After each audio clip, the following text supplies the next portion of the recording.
The emergency room lights flickered once, then steadied, casting harsh shadows across the pediatric ward where Ethan Vale had exactly 14 seconds to choose between his daughter's desperate phone call and the billionaire standing in front of him who could destroy everything he'd worked for. His phone buzzed again. Chloe's babysitter. Third time in 10 minutes, and Victoria Sinclair's ice-blue eyes narrowed as she watched his hand twitch toward his pocket during her mandatory staff briefing about eliminating weakness from her newly acquired hospital. Before we begin, if you're watching from Chicago, New York, Los Angeles, or anywhere in between, hit that like button and drop your city in the comments.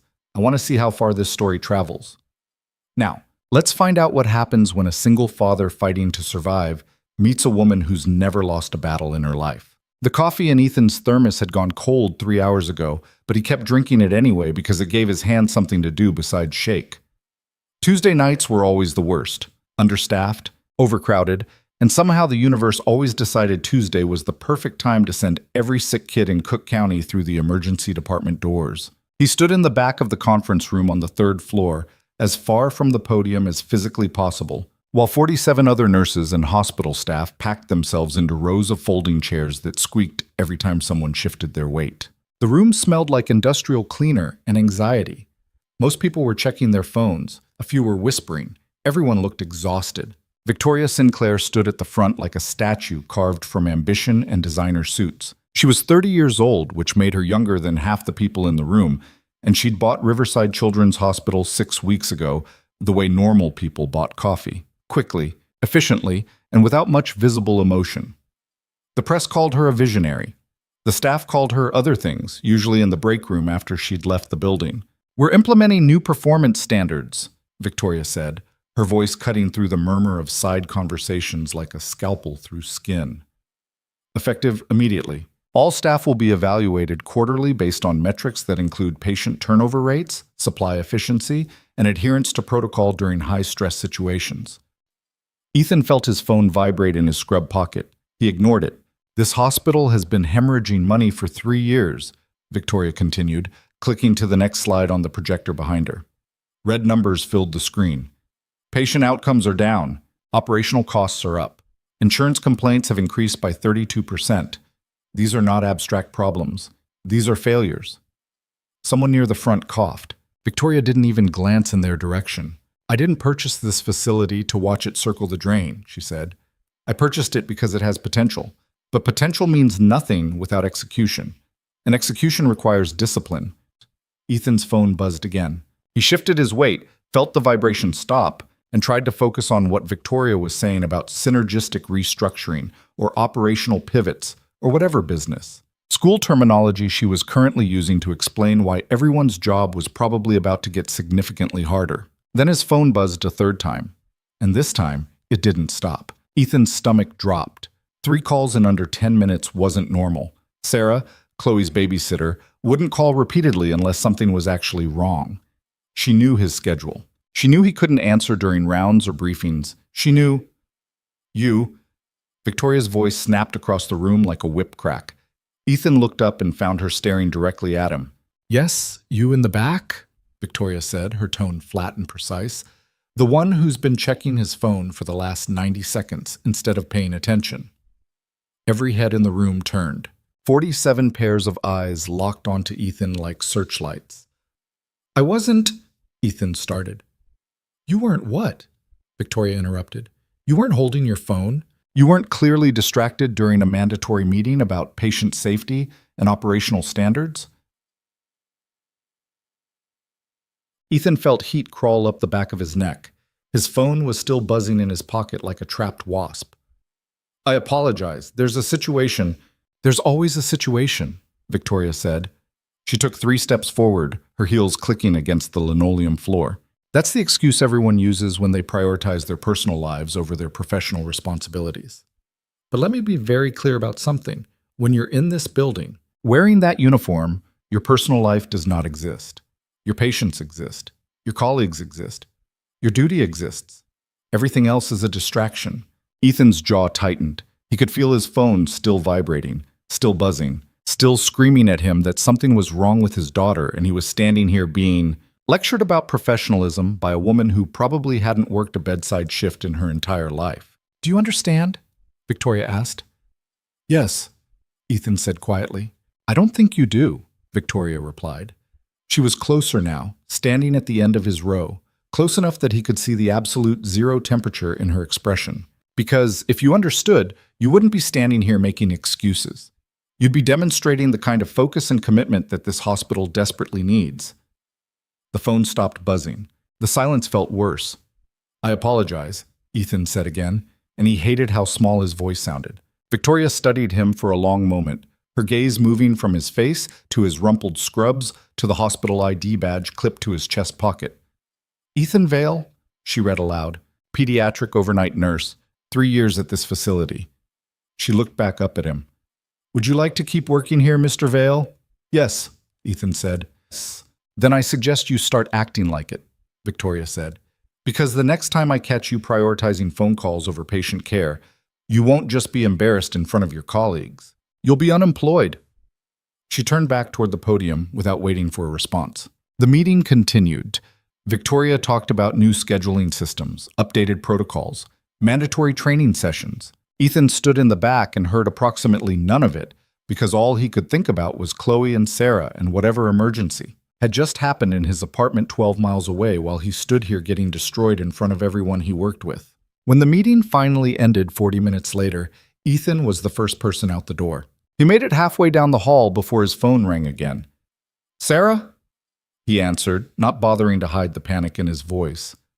"Oh, thank God," Sarah's voice came through shaky and too fast. "Ethan, I'm so sorry. I know you're at work, but Chloe woke up crying, and she's saying her chest hurts and she's breathing weird, and I didn't know if I should call an ambulance or... Oh." "Slow down," Ethan said, already moving toward the stairwell because the elevators were always too slow. "Is she conscious?" "Yes, but she's really scared, and I don't..." "Check her pulse," Ethan said. "Put your fingers on her wrist and count for 15 seconds. He heard rustling, then Sarah's voice, quieter now, talking to Chloe. "Sweetie, I need you to give me your arm, okay? Just for a second." "Just seconds." "Ashram." Ethan took the stairs 2 at a time, his shoulder hitting the metal railing as he turned the corner between floors.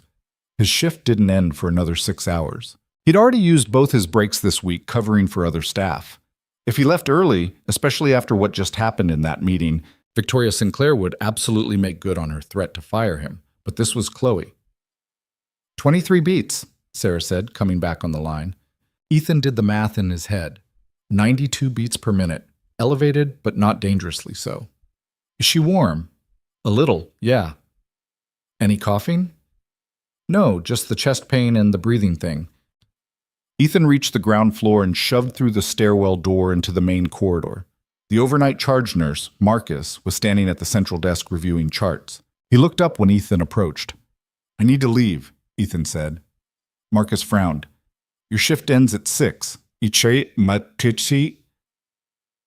I know. It's my daughter.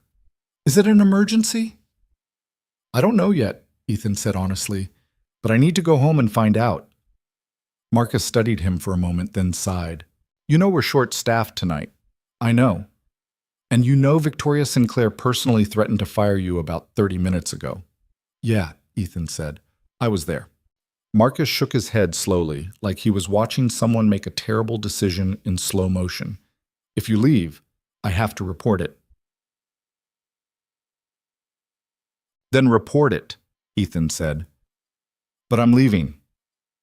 He didn't wait for permission. He just turned and walked toward the staff locker room, peeling off his hospital ID as he went. He changed out of his scrubs in under 2 minutes, threw on jeans and a jacket that smelled like the inside of his locker, and headed for the parking garage.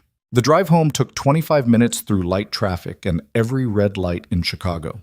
Ethan spent the entire ride on speakerphone with Sarah, walking her through what to look for, listening to Chloe's breathing in the background, trying to stay calm while his brain cycled through every worst-case scenario his nursing training had ever taught him. By the time he pulled into his apartment complex, Sarah had managed to get Chloe calmed down enough to lie quietly on the couch with her favorite blanket. Ethan took the stairs to the third floor and burst through the door to find his 7-year-old daughter looking small and pale against the couch cushions. "Hey, kiddo," Ethan said, forcing his voice to stay gentle. Chloe looked up at him with red-rimmed eyes. "My chest hurts." "I know," Ethan said. He sat down next to her and pressed the back of his hand against her forehead. Slightly warm, but nothing alarming. "Can you show me where?" Chloe put her small hand against the center of her chest, right over her sternum. Ethan felt something cold settle in his stomach. He spent the next 10 minutes doing an assessment right there on the couch, checking her pulse, her breathing, her color, asking questions about pain levels, and whether anything felt tight or squeezed or different. Sarah watched from the kitchen doorway, her backpack already on her shoulders, clearly waiting to be released from the most stressful babysitting shift of her college career. "You did great," Ethan told her, pulling 2 20s from his wallet, even though they'd agreed on $15 for the night. "Seriously, thank you for calling." Sarah took the money and practically fled. Ethan turned back to Chloe, who was watching him with that particular expression kids get when they know something's wrong but they're trying to be brave about it. "Am I going to be okay?" she asked quietly. "Yeah, Ethan said, and he hoped it was true. "But we're going to keep a close eye on you tonight, all right? You're sleeping in my room, and if anything feels worse, you wake me up immediately." "Okay." "I mean it, Chloe. Even if it's 3 in the morning and you think I'm tired, you wake me up." "I will," Chloe promised. She fell asleep around 2 a.m., curled up in Ethan's bed while he sat in the chair by the window and watched her breathe. Every inhale, every exhale, counting them like prayer. He'd been doing this for 3 years now, ever since the accident that took his wife and left him alone with a 4-year-old who asked when mommy was coming home and didn't understand why daddy kept crying in the bathroom with the shower running. The doctors had called it a miracle that Chloe survived it all. Ethan called it a responsibility. He'd made exactly one promise at his wife's funeral, that Chloe would never wake up without him there. So he worked night shifts, he slept in 4-hour chunks. He survived on coffee and adrenaline and the kind of exhaustion that became so normal, you forgot what being rested felt like. And he was there every single morning when Chloe opened her eyes. Until tonight, when Victoria Sinclair stood in front of a room full of people and made it very clear that his daughter's life didn't matter as much as hospital metrics. Ethan looked at Chloe sleeping peacefully now, her chest rising and falling in steady rhythm, and he felt something hard crystallize in his chest. He couldn't lose this job. He needed the health insurance. He needed the steady paycheck. He needed the overnight schedule that let him be present during Chloe's waking hours. But he also wouldn't apologize for choosing his daughter's safety over Victoria Sinclair's ego. So he'd figure it out. He always did. Gates. The next shift came too quickly. Ethan showed up at 10 p.m. the following night, expecting to be called into an office somewhere and handed termination paperwork. Instead, he found his schedule posted normally on the staff board and Marcus barely making eye contact when Ethan asked if there'd been any fallout from leaving early. "Haven't heard anything," Marcus said shortly. Which meant either Victoria hadn't noticed or she was waiting to destroy him publicly at a more strategic moment. Ethan decided he didn't care which one it was. He had patients to take care of. The pediatric ward was chaos within the first hour. A 6-year-old with pneumonia, twins with matching ear infections, a teenager who'd tried to skateboard down a stairwell and discovered gravity still worked. Ethan moved between rooms with practiced efficiency, checking vitals, adjusting IVs, talking to scared parents in that particular voice. Nurses develop that communicates both competence and compassion without promising miracles. Around midnight, he was in the supply closet restocking his cart when he heard voices in the hallway.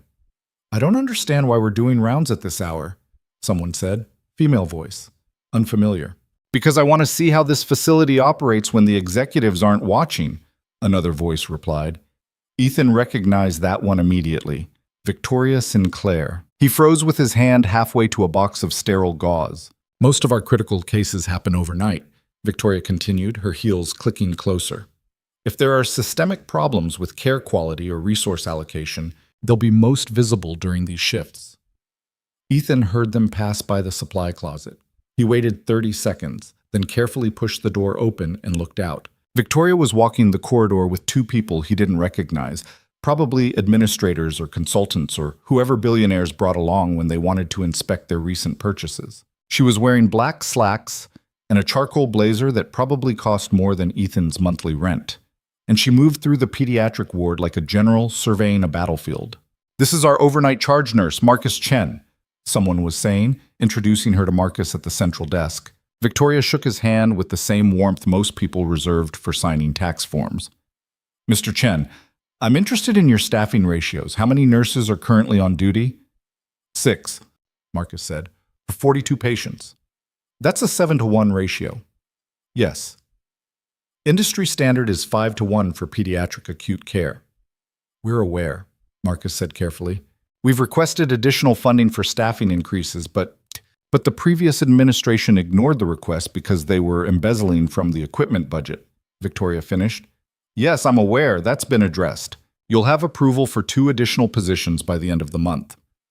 Marcus blinked. "Really?" "Yes," Victoria said. "Email me directly if there are bureaucratic delays." She moved on before Marcus could respond. Ethan watched her stop at a patient room, peer through the window at a sleeping child, then consult something on the tablet her assistant was carrying. She asked questions. She took notes.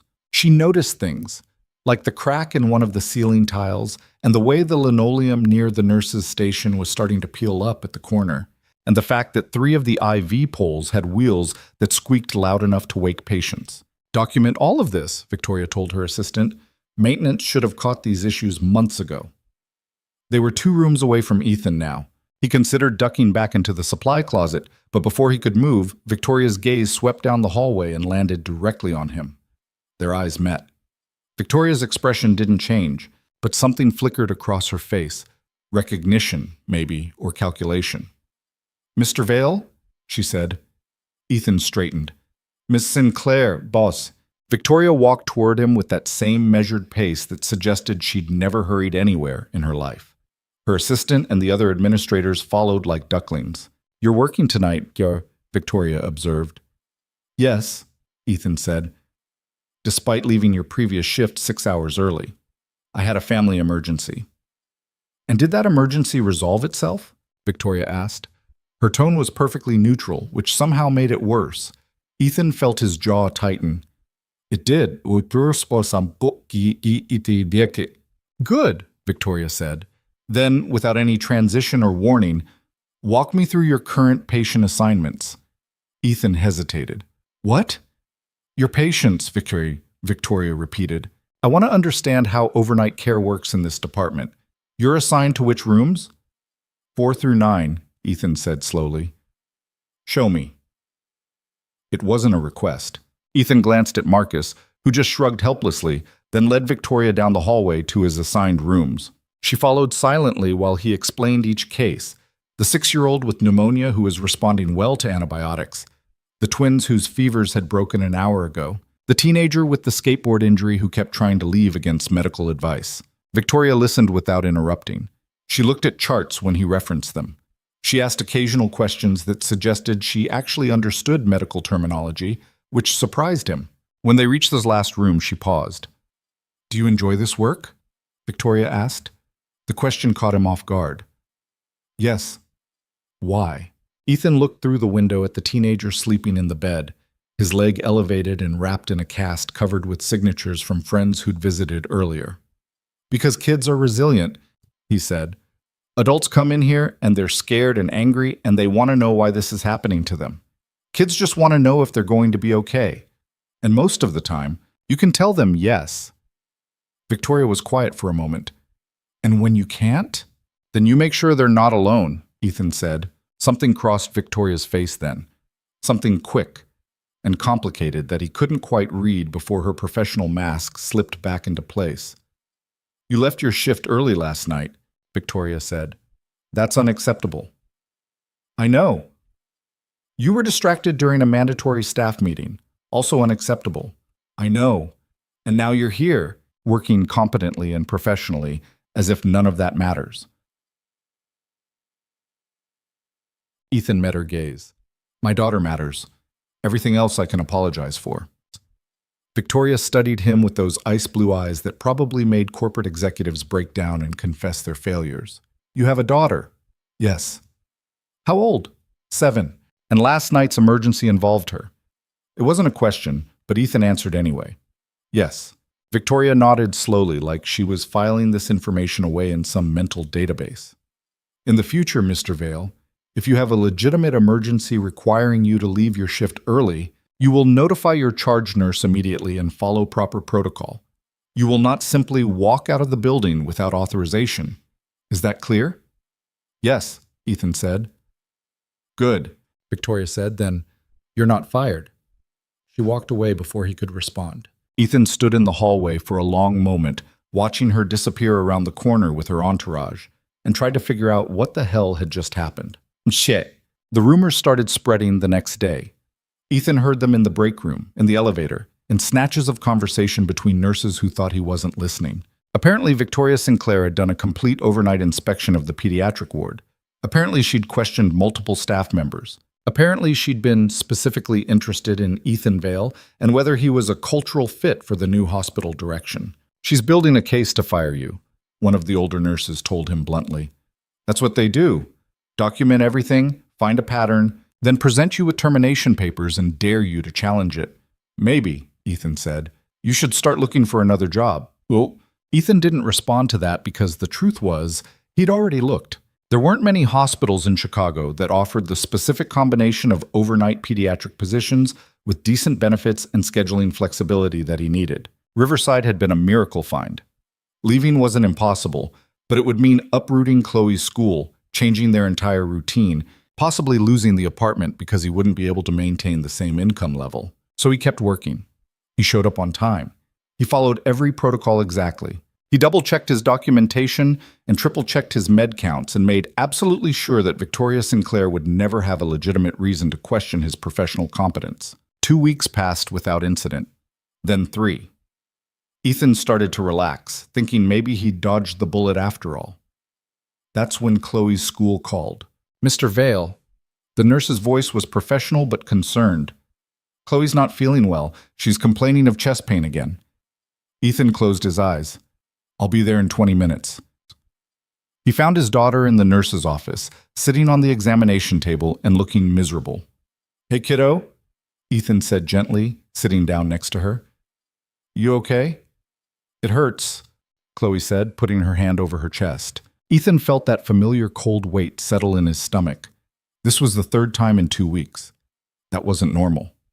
That wasn't nothing. He took her home, made an appointment with their pediatrician, and spent the rest of the afternoon researching pediatric chest pain while Chloe napped on the couch. Most of what he found was reassuring. Growing pains, anxiety, minor muscle strain. But there was other stuff too, buried in the medical literature. Stuff he didn't want to think about. Stuff that required expensive testing and specialists they couldn't afford even with his hospital insurance. Chloe's pediatrician called it probable costochondritis and recommended over-the-counter anti-inflammatories. Ethan nodded and thanked her and didn't mention that his nursing experience told him this didn't quite fit that diagnosis. Because what was he supposed to do? Demand a cardiology referral based on a hunch? Pay thousands of dollars for tests that might reveal nothing? So he watched her carefully. He kept a log of every episode. He adjusted her activities, made sure she wasn't overdoing it at school, and tried not to let her see how worried he was. 3 days later, he was at work when his phone buzzed with a text from Chloe's school again. Before he could read it, Marcus appeared next to him. Victoria wants to see you. Ethan's stomach dropped. Why? Didn't say. But she's in the conference room on 3 and she asked for you specifically. Yeah. This was it, Ethan thought. The firing, the documentation, the carefully constructed case about why he wasn't a cultural fit for Victoria Sinclair's vision of a perfect hospital. He took the elevator up to the 3rd floor and found the conference room empty, except for Victoria sitting at the head of the table with a file folder open in front of her. Sit down, Mr. Vale, she said without looking up. Ethan sat. Victoria closed the folder and finally met his gaze. I've been reviewing your employment record. Okay, Ethan said carefully. You've worked here for 3 years. Your performance evaluations are excellent. Your patient satisfaction scores are consistently above department average. You have 0 complaints filed against you. Your colleagues describe you as reliable, competent, and professional. Ethan waited for the other shoe to drop. You also, Victoria continued, have a documented pattern of leaving shifts early, declining overtime opportunities, and refusing management positions despite being qualified for them. I have a daughter, Ethan said. So you've mentioned, Victoria said, multiple times, as if that explains everything. It does explain everything, Ethan said quietly. Victoria leaned back in her chair, studying him with that same intense focus she'd had during the overnight inspection. Tell me something, Mr. Vale. What makes you think your personal situation entitles you to special treatment?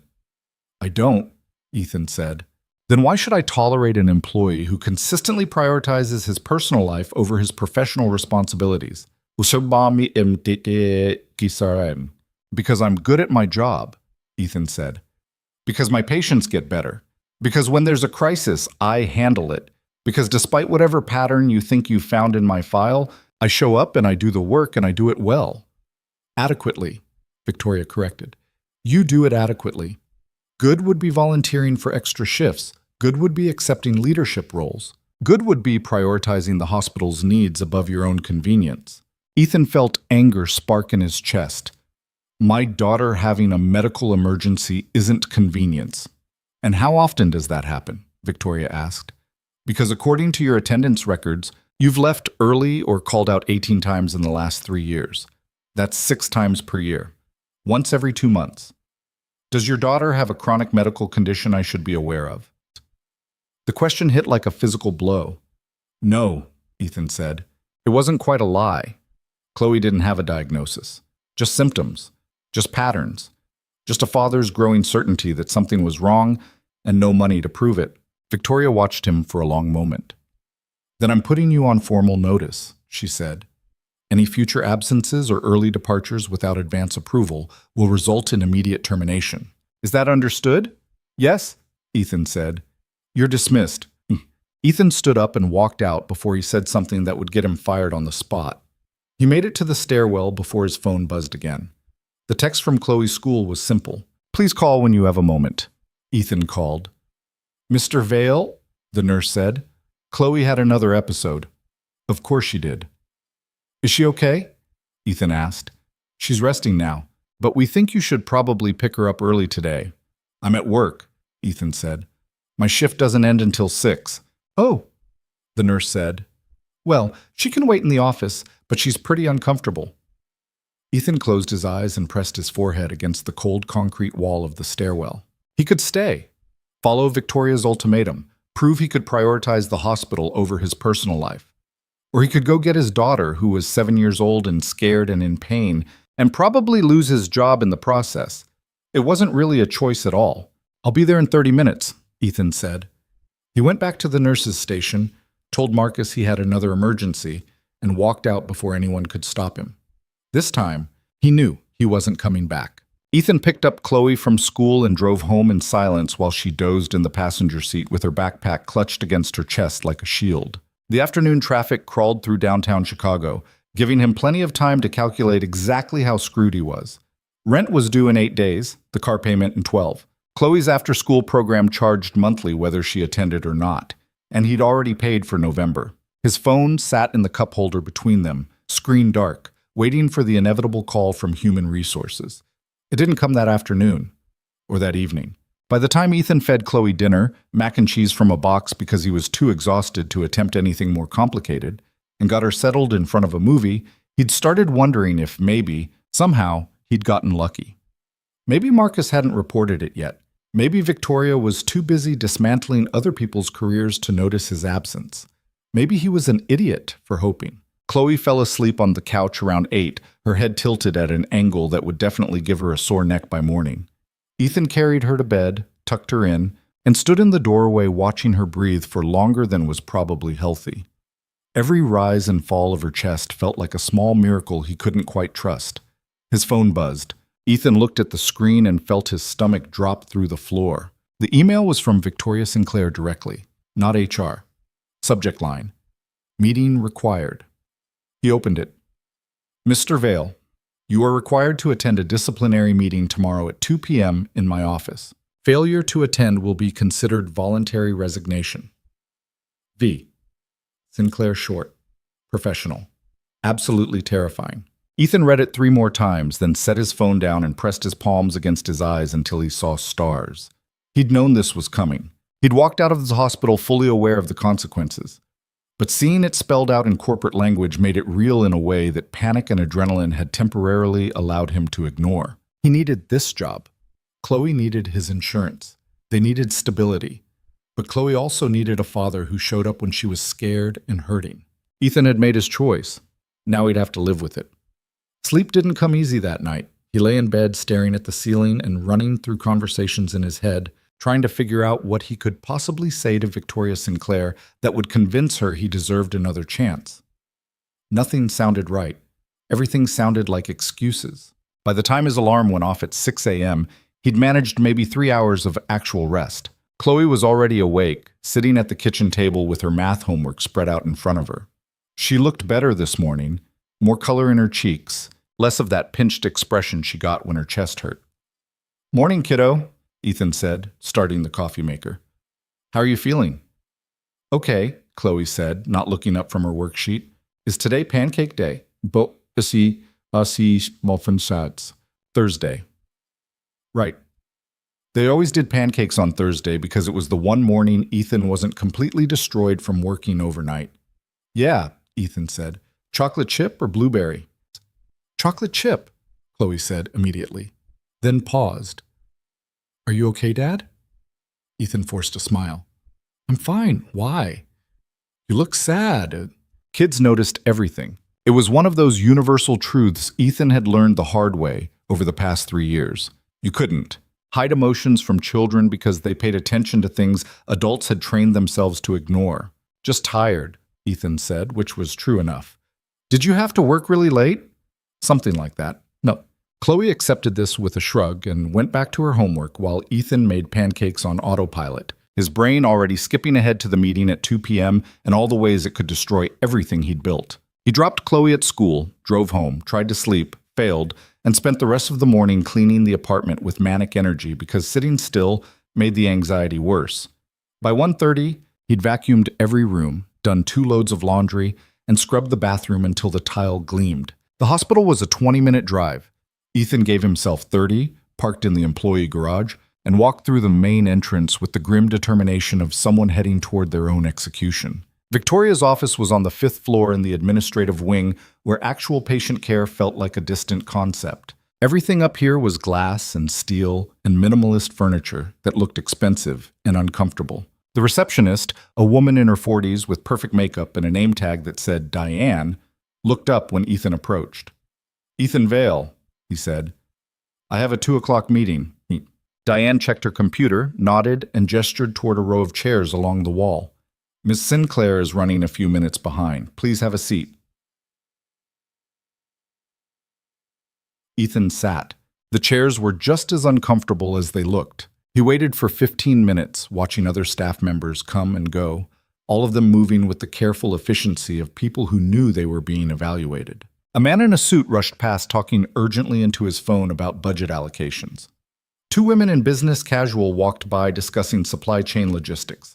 Nobody made eye contact.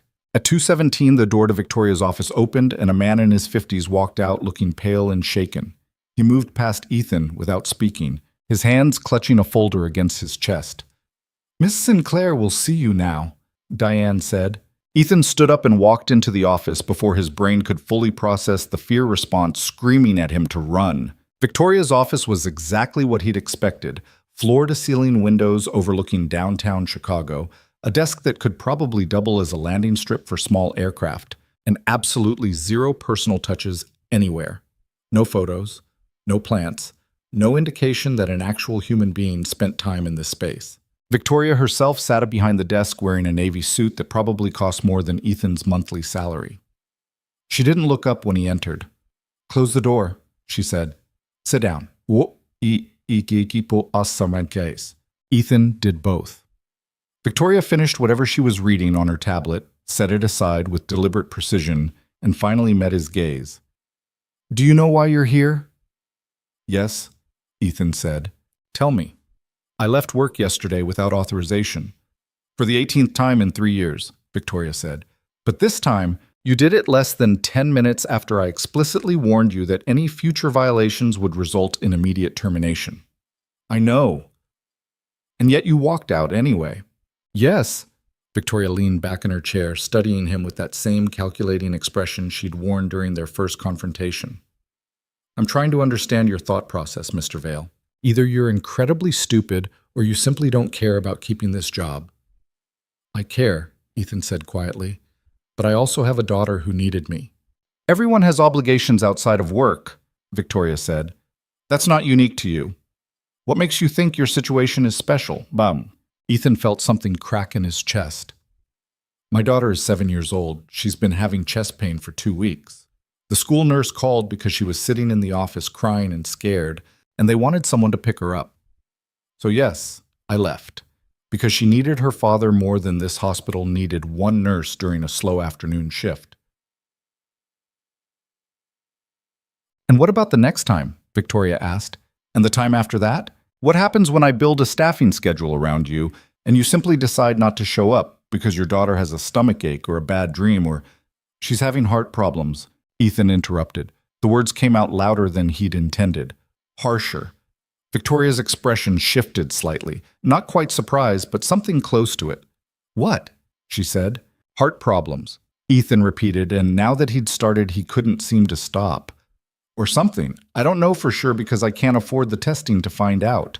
Her pediatrician says it's probably nothing serious, probably just inflammation or growing pains or anxiety, but I'm a nurse, and I know what cardiac symptoms look like in children, and this doesn't feel right. But I also can't pay for a cardiology consult without insurance approval, and insurance won't approve it without documented evidence, and documented evidence requires tests we can't afford. So I watch her. I keep a log.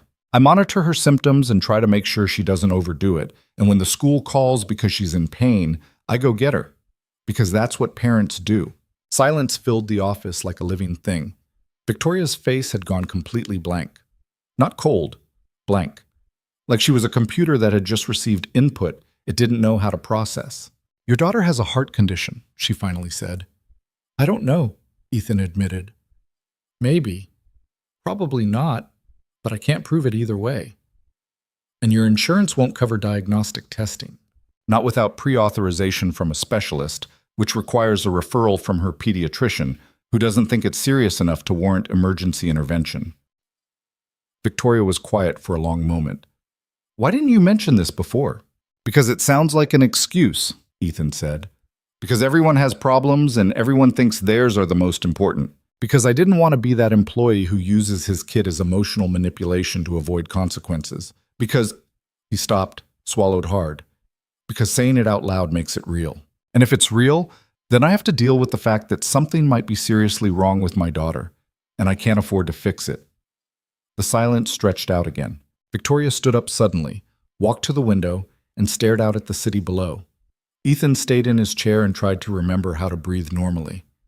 I grew up in Gary, Indiana, Victoria said abruptly, her back still to him. Do you know what that's like? No, Ethan said. It's a Rust Belt city that died 30 years ago, and nobody bothered to tell the people still living there. My father worked in a steel mill until it closed. Then he worked whatever jobs he could find, construction, warehouse, cleaning offices at night. My mother cleaned houses for wealthy families in the suburbs. She paused. When I was 12, my father had a heart attack. Massive coronary event, should have been survivable with proper medical intervention. Ethan felt something cold settle in his stomach. He died in the ambulance, Victoria continued, her voice flat and factual, because the nearest hospital wouldn't admit him without proof of insurance. They turned the ambulance away, sent him to County General 45 minutes away instead. He died before they got there. I'm sorry, Ethan said quietly. Don't be, Victoria said. It was 20 years ago. She turned around finally, and her face was still that perfect professional mask. But it taught me something important. The world doesn't care about your story. It doesn't care if you're a good person, or if you have obligations, or if you're doing your best. It cares about results, performance, value.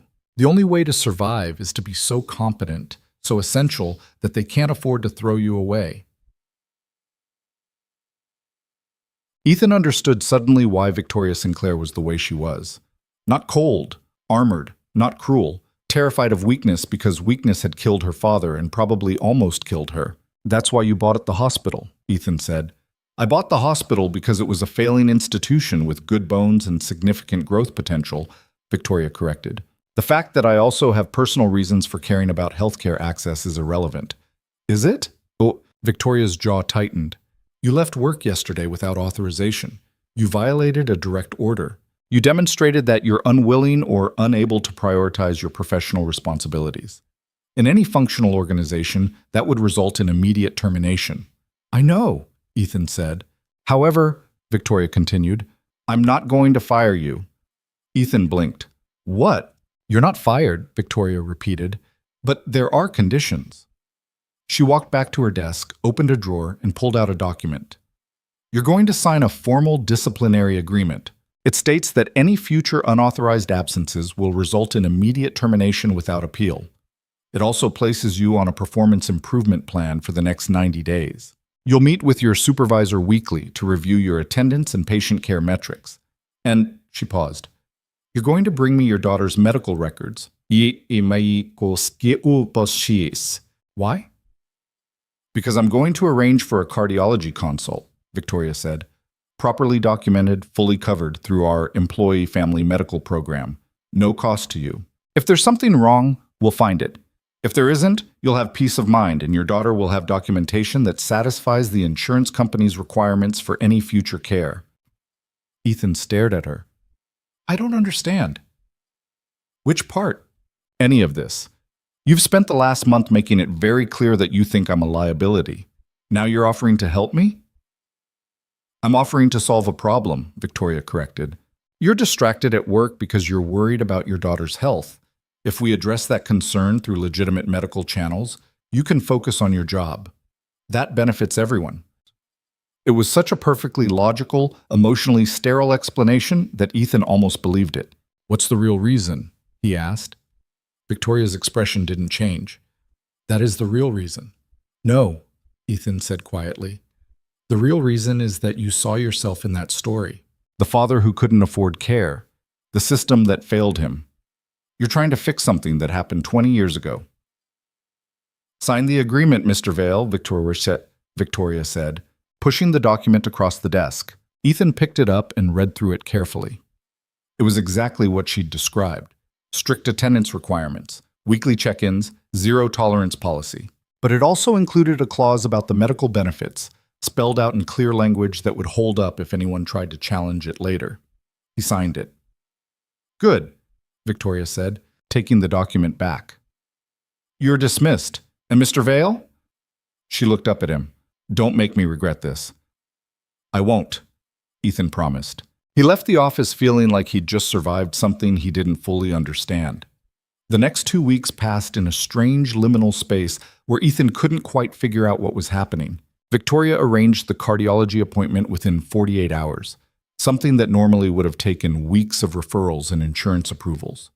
The cardiologist was based at the hospital, a specialist named Dr. Patel, who had a reputation for being thorough and patient with scared kids. Chloe charmed him immediately by asking if hearts really looked like the emoji on her iPad. Close, Dr. Patel said, setting up the ultrasound equipment. But the real version is a little more complicated. The testing took 2 hours. Ethan sat in the corner of the examination room and watched Dr. Patel work through what felt like every possible cardiac assessment. Ultrasound, EKG, stress test modified for a 7-year-old's activity level, blood work. Chloe handled it like a trooper, only complaining once when the blood draw pinched. You're very brave, Doctor, Patel told her afterward. My dad says brave just means scared, but doing it anyway, Chloe said. Dr. Patel glanced at Ethan. Your dad sounds like a smart man. The results came back 3 days later. Ethan was at work when Dr. Patel called. He stepped into the supply closet for privacy, his heart hammering against his ribs. Good news, Dr. Patel said immediately. Chloe's heart is structurally normal. All the tests came back within expected ranges for her age and development. Ethan leaned against the wall and felt relief wash through him so intensely it was almost painful. So the chest pain, Is most likely costochondritis, exactly like her pediatrician suspected, Dr. Patel said. Inflammation of the cartilage connecting the ribs to the sternum. Very common in children, especially during growth spurts. Painful, but not dangerous. That's it? Ethan said. That's really it? That's it, Dr. Patel confirmed. I'm sending you home with documentation and treatment recommendations. Over-the-counter anti-inflammatories, warm compresses. Avoiding activities that aggravate the symptoms. Should resolve on its own within a few months. Ethan closed his eyes. Thank you. Thank whoever arranged for this consult to be expedited, Doctor, Patel said. Usually it takes weeks to get kids in for non-emergency cardiac assessments. Someone must have pulled some serious strings. Yeah, Ethan thought. Someone definitely had. He wanted to feel grateful. He did feel grateful, but he also felt something more complicated, like he'd accepted a debt he didn't know how to repay. The rumors about Ethan started spreading through the hospital around the same time the test results came back. He first heard about it from Marcus, who pulled him aside during a shift change. People are talking, Marcus said quietly. About what? About you. About Victoria Sinclair personally intervening on your behalf. About special treatment and favoritism, and why a single father with an attendance problem suddenly gets medical benefits that nobody else receives. Ethan felt his chest tighten. It's not favoritism. It's employee family medical coverage. It's available to everyone. Mam soy says. Except nobody else gets their appointment scheduled within 48 hours, Marcus pointed out. Nobody else gets a direct referral from the CEO's office. You see how that looks, right? No, Ethan said. How does it look? Marcus hesitated. Like maybe you're getting special treatment, and people are wondering why. The implication hit Ethan like cold water. Are you serious right now? I'm just telling you what people are saying. People can mind their own business, Ethan said sharply. But the rumors didn't stop. They got worse. Within a week, Ethan heard 3 separate versions of a story that suggested he'd somehow manipulated Victoria into helping him. One version involved him threatening to sue the hospital. Another suggested he had connections to the board of directors. The most creative one implied he was secretly dating Victoria, which would have been laughable if it wasn't so insulting to both of them. Ethan tried to ignore it. He showed up for his shifts, did his work, kept his head down. But it was hard to ignore whispered conversations that stopped when he walked into a room, or the way some of his colleagues suddenly found reasons to avoid working directly with him. The worst part was knowing there was nothing he could do to fix it. Defending himself would just feed the rumors. Confronting people would make him look defensive. The only option was to endure it and hope eventually people would find something else to talk about. Then Victoria announced she was restructuring the entire hospital administration. The email went out on a Monday morning to all staff. Effective immediately, 5 senior executives were being let go. 3 department heads were being reassigned. An external consulting firm would be conducting interviews with all remaining administrative staff to assess cultural fit and operational efficiency. The hospital descended into chaos. Ethan watched it happen from the relative safety of the pediatric ward, where patient care continued regardless of whatever corporate drama was unfolding upstairs. But even there, the tension was palpable. Nurses worried about their jobs. Doctors complained about disrupted workflows. Everyone walked around looking over their shoulders, wondering who would be fired next. She's insane, one of the senior nurses said during a break room conversation. You don't just fire half your leadership team without a transition plan. She has a plan, someone else argued. She's been documenting problems for weeks. This isn't impulsive. It's still insane. Ethan stayed quiet during these conversations. He'd learned the hard way that having opinions about Victoria Sinclair only made people look at you funny and wonder what you knew that they didn't. The consulting firm showed up that Wednesday, a team of 3 people in matching suits who set up in conference rooms and started pulling staff members for one-on-one interviews. The stated purpose was to understand current operational challenges and identify opportunities for improvement. The actual purpose, everyone knew, was to figure out who else Victoria wanted to fire. Ethan got called in on Thursday afternoon. The interviewer was a woman in her 40s with glasses and a tablet. She smiled professionally and gestured for him to sit. "This is informal," she said. "Just a conversation about your experience working here and any concerns you might have about hospital operations." Okay, Ethan said carefully. How long have you been at Riverside? 3 years. And you work in pediatrics, night shift? Yes. She asked more questions about staffing levels, supply chain issues, communication between departments, relationships with administrators.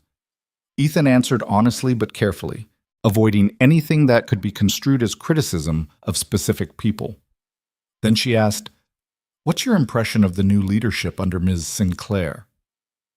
Ethan hesitated. "I think she cares about making the hospital better." "That's diplomatic," the woman said. "What do you really think?" "Thus, I think she's demanding and exacting, and she doesn't tolerate excuses or half measures. But I also think she's trying to fix problems that have existed here for years." "Have you had personal interactions with Ms. Sinclair?" "A few." "Positive or negative?" Ethan thought about the confrontation during the staff meeting, the disciplinary meeting in her office, the medical appointment that appeared out of nowhere. "Complicated," he said finally. The interviewer made a note on her tablet. "Thank you, Mr. Vale. That's all I needed." Ethan left feeling like he'd just navigated a minefield blindfolded. The restructuring continued for another 2 weeks. More people were fired. New policies were implemented. Victoria seemed to be everywhere at once, in meetings, on the floors, reviewing documentation, questioning procedures. She was like a force of nature that nobody knew how to predict or control. And through it all, Ethan kept working. He showed up for his shifts. He took care of his patients.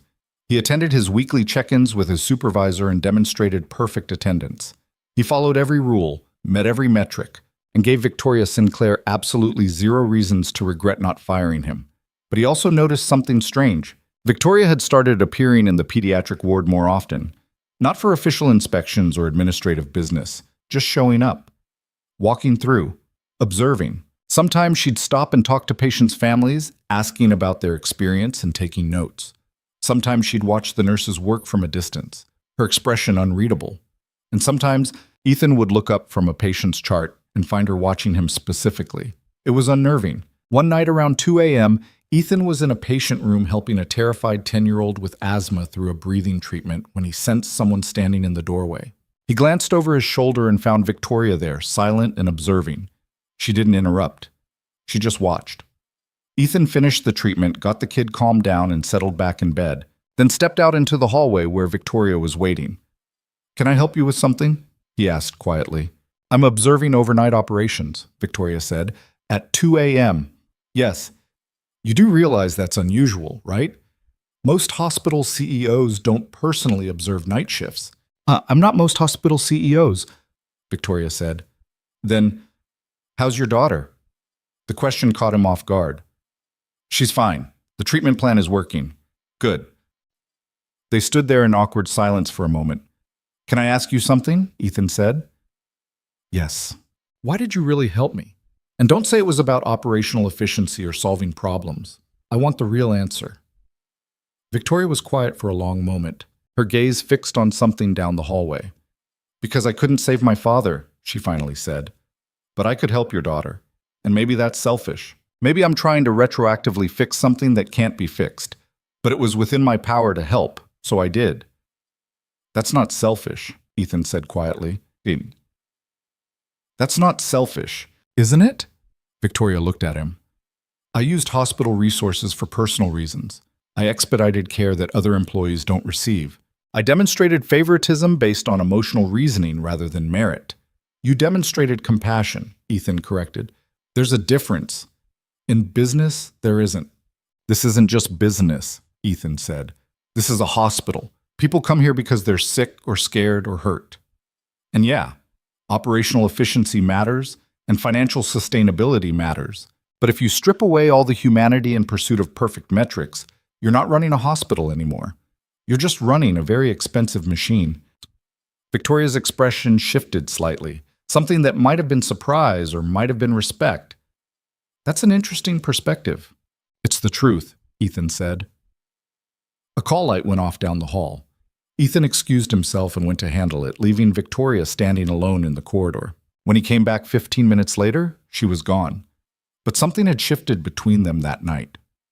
Some invisible line had been crossed that neither of them fully understood yet. The restructuring eventually stabilized. The consulting firm finished their interviews and delivered recommendations that Victoria implemented with surgical precision. Some people were fired. Others were reassigned. A few were promoted. The hospital settled into a new rhythm that felt more organized but also more intense, like everyone was operating at a higher baseline of stress and performance expectation. Ethan survived his 90-day performance improvement plan without incident. His supervisor signed off on his paperwork with a note that described him as reliable and professional. The formal disciplinary agreement was filed away. Life went back to something resembling normal, except for the fact that Victoria Sinclair kept appearing in the pediatric ward at odd hours, and Ethan kept noticing.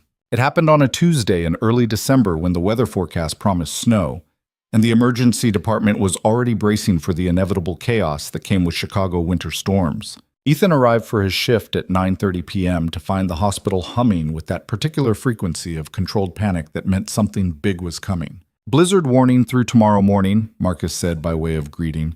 "They're expecting 8 to 12 inches. Wow. Great," Ethan muttered, pulling on his scrubs in the locker room. His phone buzzed with a text from Chloe's babysitter confirming she could stay overnight if needed. Sarah had started doing that after the third time Ethan got stuck at the hospital during a weather emergency. The pediatric ward was already at 90% capacity when he started his rounds. 2 kids with flu, 1 with a broken arm from ice skating, 3 post-surgical patients recovering from scheduled procedures, a teenager with complications from diabetes. Everyone stable but requiring constant monitoring. By midnight, the snow had started falling in thick white curtains that erased the city lights outside the windows. Ethan checked his patients methodically, adjusting IVs and checking vitals while the storm built itself into something serious outside. At 1:15 a.m., the power flickered, just once, just enough to make everyone look up at the ceiling and hold their breath. The lights stayed on. The equipment kept humming. Ethan exchanged glances with another nurse across the ward, both of them thinking the same thing. Backup generators were supposed to kick in seamlessly if main power failed. That flicker meant something wasn't working right. At 1:43 a.m., the power went out completely. Emergency lighting came on immediately, dim red fixtures that cast everything in an eerie glow. But the main overhead lights were gone. And more importantly, about 30 seconds later, the medical equipment started alarming. IV pumps, monitors, ventilators, all of them switching to battery backup and announcing it loudly. "Everyone stay calm." Marcus's voice cut through the sudden noise. "We've got backup power. This is just temporary." Except the backup power didn't come on. 30 seconds became a minute. A minute became 2. The battery alarms kept shrieking. Parents started appearing in doorways asking what was happening. Kids started crying. Ethan was in the middle of manually checking vital signs on his 10-year-old asthma patient when the overhead speaker crackled to life. "Attention all staff. We are experiencing a facility-wide power failure. Backup generators have failed to engage. Maintenance is working to resolve the issue. Please initiate emergency protocols for your departments immediately." The professional calm in that announcement didn't quite hide the underlying "oh shit, we're in trouble" tone. Marcus appeared in the doorway of Ethan's patient room.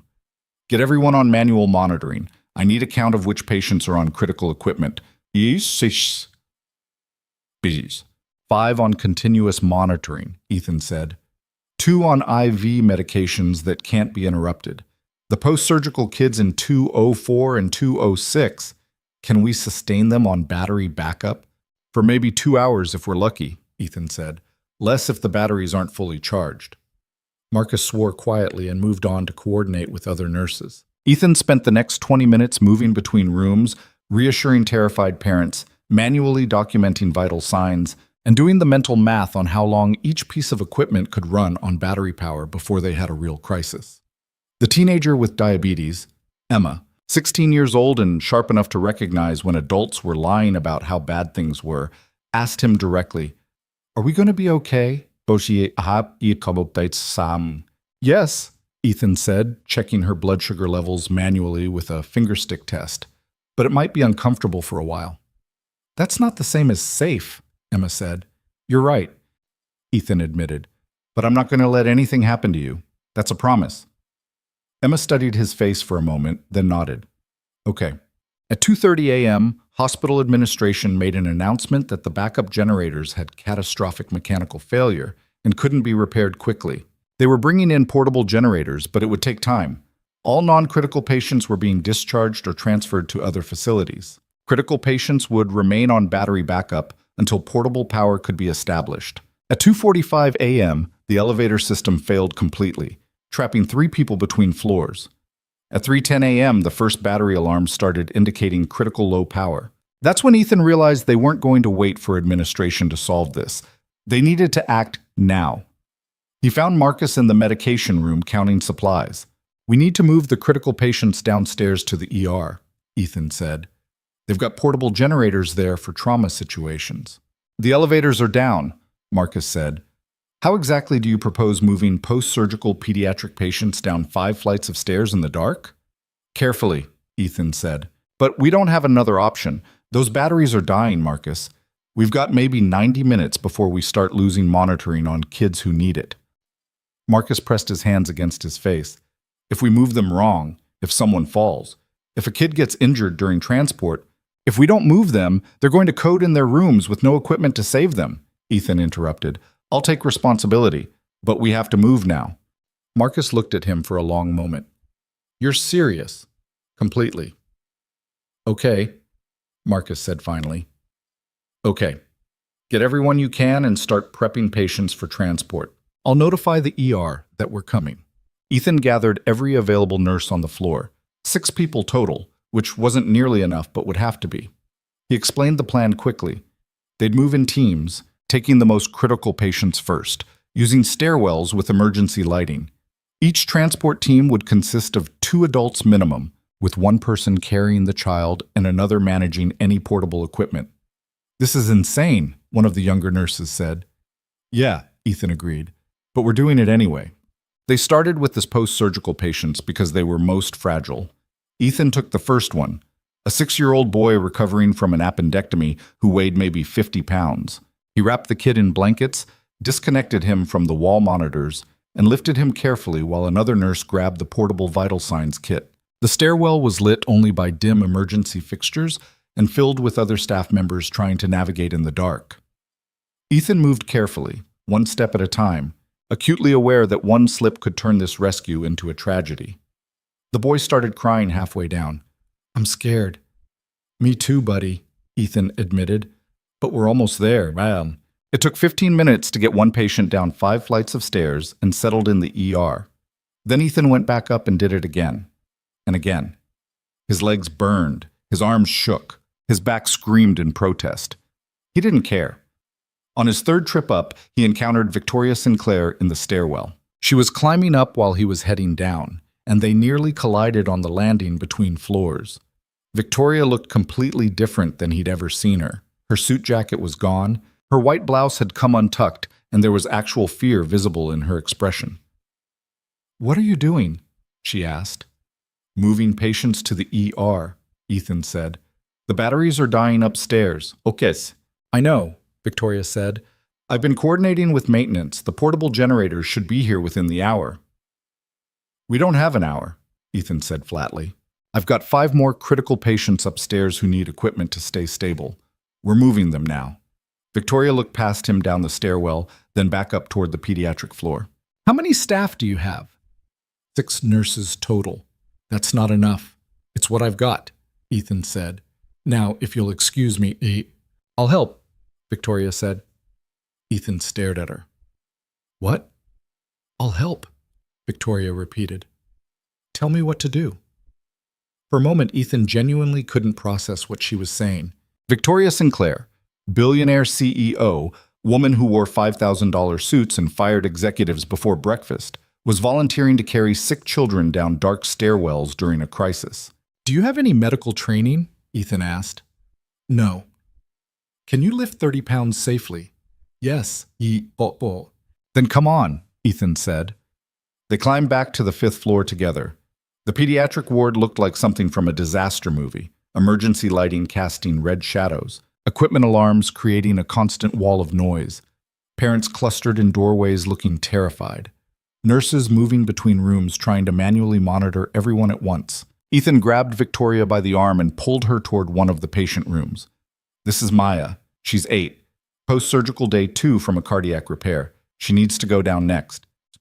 Maya's mother looked between Ethan and Victoria with wide eyes. What's happening? We're moving everyone downstairs where we have reliable power, Ethan explained. Miss Sinclair is going to help carry Maya.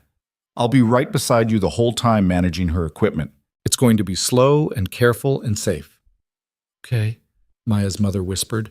Ethan showed Victoria how to lift the child properly, supporting her head and keeping her surgical site protected. Victoria followed his instructions exactly, her face set in concentration. They moved toward the stairwell with Maya's mother right behind them, and Ethan managing the portable monitor that was tracking the kid's heart rate and oxygen levels. The descent was excruciating. Every step felt like a potential disaster. Maya whimpered occasionally. Her mother was crying silently. Victoria's breathing was controlled but strained from the physical effort. They made it to the ER without incident. Then they went back up and did it again and again. By 4 a.m., Ethan had lost count of how many trips he'd made. His shirt was soaked with sweat despite the cold. His hands were shaking from exhaustion. But they'd moved 12 patients safely to the ER, and nobody had gotten hurt. Victoria had stayed the entire time, carrying children downstairs without complaint, taking direction from nurses without argument, doing whatever was needed without hesitation. Her expensive blouse was wrinkled and stained. Her hair had come loose from whatever professional style she usually maintained. She looked completely human for the first time since Ethan had met her. On what turned out to be their last trip up together, Ethan found her sitting on the stairs between the 3rd and 4th floor, her head in her hands. "You okay?" he asked. Victoria looked up. Her face was pale and drawn, and there were tears in her eyes. "I couldn't do this for my father," she said quietly, "when he was dying. When the ambulance was turned away, I was 12 years old and completely helpless. I couldn't fix anything, couldn't help him, couldn't even hold his hand because they wouldn't let me in the ambulance." Ethan sat down next to her on the cold concrete stairs. "But tonight," Victoria continued, her voice shaking slightly, "tonight I could actually do something. Carry these kids to safety. Make sure they don't die because the system failed them. And it's selfish and it doesn't fix what happened 20 years ago, but it's not selfish," Ethan interrupted gently. "It's human. You're allowed to want to help people for personal reasons. That doesn't make it less valuable." Victoria wiped her eyes roughly, like she was angry at herself for showing emotion. "I've spent 15 years building walls between myself and any situation that might make me feel this way. How's that working out for you?" Ethan asked. A sound came out of her that might have been a laugh or might have been a sob. Terribly, apparently. They sat there together for another minute, just breathing, while the emergency lighting painted everything red and the distant sound of alarms echoed from somewhere above them. "We should finish," Victoria said finally. "Yeah," Ethan agreed. They climbed the last 2 flights together and found that the remaining patients were stable enough to wait for the portable generators, which finally arrived at 4:30 a.m. and were online by 5:15. The crisis slowly de-escalated. Normal operations resumed in chaotic stages. Parents were updated. Kids were settled. The sun started rising over a snow-covered city that had survived another disaster. Ethan was finishing documentation at the nurse's station when Victoria appeared next to him. She'd found her jacket somewhere and attempted to fix her hair, but she still looked like she'd been through a war. "Thank you," she said quietly. "For what?" "For not waiting for permission," Victoria said. "For seeing the problem and solving it immediately. She paused. "For showing me what leadership actually looks like." Ethan set down his pen. "You helped save 12 kids tonight. That's leadership." "I followed your instructions," Victoria corrected. "You made the decisions." "Because you trusted me to make them," Ethan said. "That's what good leaders do. They trust the people who know what they're doing." Victoria smiled slightly, the first genuine smile Ethan had ever seen from her. It transformed her entire face. "Is this the part where you tell me I'm not as terrible as everyone thinks?" "No," Ethan said. "This is the part where I tell you that you're capable of being better than you've been allowing yourself to be." The smile faded slightly, replaced by something more vulnerable. "What if I don't know how?" "Then you learn," Ethan said simply. "Same way everyone else does, by trying and failing and trying again." Victoria was quiet for a moment. "I fired 43 people in my first 2 months here. I know. Some of them probably deserved it. Some of them definitely didn't. I just kept seeing inefficiency and waste, and people who weren't trying hard enough. And I thought if I could just eliminate all the weakness. She stopped. But you can't eliminate weakness. It's part of being human.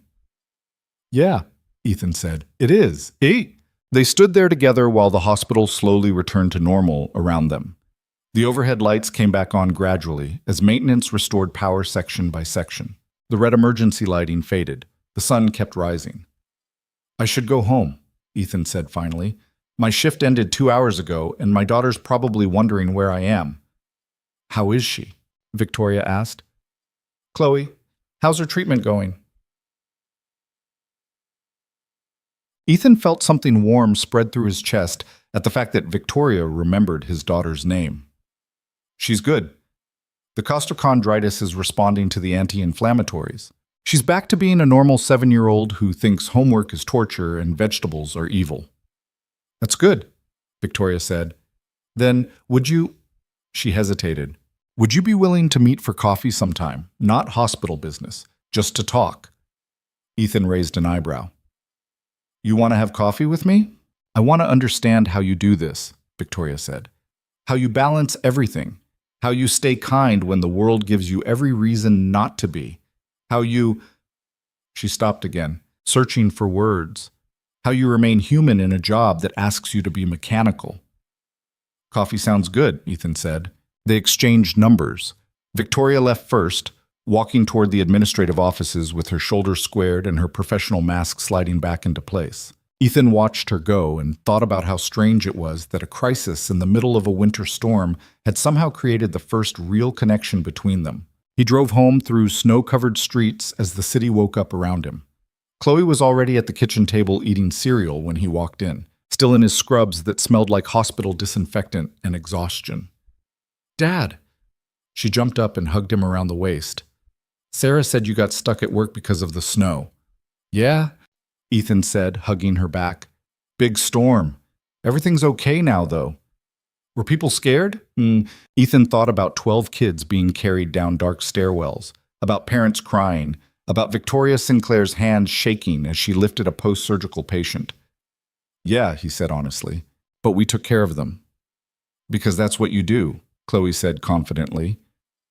You help people. That's what everyone did last night, Ethan corrected.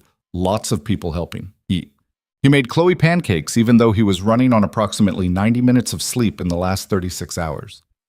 They ate breakfast together, and she told him about school and her friends and a project she was working on about space. Normal things. Beautiful, mundane, everyday things that felt precious after a night of crisis. After Chloe left for school, Ethan collapsed on the couch and slept for 6 hours straight. When he woke up, there were 2 text messages waiting on his phone. The first was from Marcus. Hospital board is calling what you did last night heroic. Meanwhile, I'm writing incident reports about unauthorized patient transport. Bureaucracy is fun. The second was from an unknown number that could only be Victoria. I meant what I said about coffee. Let me know when you're free. Ethan stared at that second message for a long time.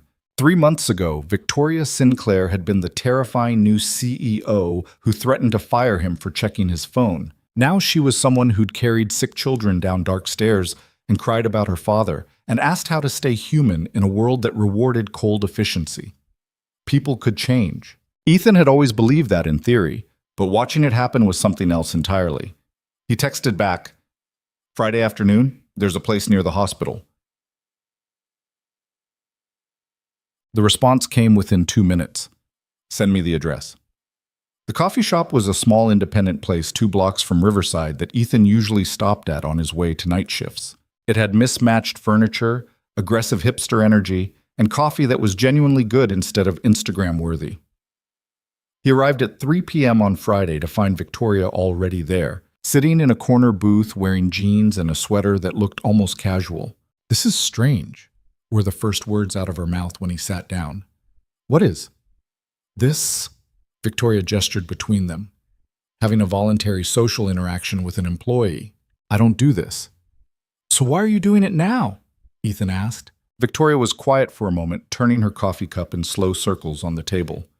Because the night of the blackout, I watched you make life and death decisions while everyone else was panicking. And the way you did it, it wasn't cruel or cold or calculated. You just saw what needed to happen and you made it happen, and you never questioned whether it was your place to take charge. Someone had to, Ethan said simply. That's exactly my point, Victoria said. Most people wait for permission, wait for someone else to solve the problem, wait for the perfect moment that never comes. You just acted. And I realized I've been running this hospital like a corporation, when what it actually needs is people who give a damn and aren't afraid to show it. Their coffee arrived, plain black for Ethan, something complicated with oat milk for Victoria. They both took careful sips before continuing. So I've been thinking, Victoria said, about systemic changes, not just firing people who aren't performing, but actually addressing why they can't perform. Staffing ratios, equipment budgets, family leave policies, the kind of structural support that makes it possible for people like you to do this work without destroying themselves in the process. That sounds expensive, Ethan said. It is expensive, Victoria agreed. But running a hospital that hemorrhages good staff because we burn them out is more expensive in the long run. And she paused. It's the right thing to do, which is not a phrase I've used often in business contexts. Ethan studied her across the table. What changed? I mean, really? Because 3 months ago you were a completely different person. Victoria set down her coffee cup. I watched my father die because a hospital turned him away. I spent 20 years building an empire so that I'd never be that powerless again. But somewhere along the way, I became the kind of person who would have turned him away. I became so obsessed with efficiency and performance that I forgot the entire point was supposed to be helping people. And now I'm trying to figure out how to be better, Victoria said. Which is terrifying because I have no idea what I'm doing. I'm good at business. I'm good at numbers and strategy and making difficult decisions, but the human part, actually caring about people, understanding what they need, building trust instead of fear, I don't know how to do that. Most people don't, Ethan said. They just fake it until it becomes real. Victoria smiled slightly. Is that what you do? What? Sometimes, Ethan admitted. You think I knew how to be a single father raising a kid by myself? I had no idea. Still don't most days. But Chloe needs me to be competent and stable. So I pretend I am until I figure it out for real. Fake it until you make it, Victoria said. Exactly. They talked for 2 hours.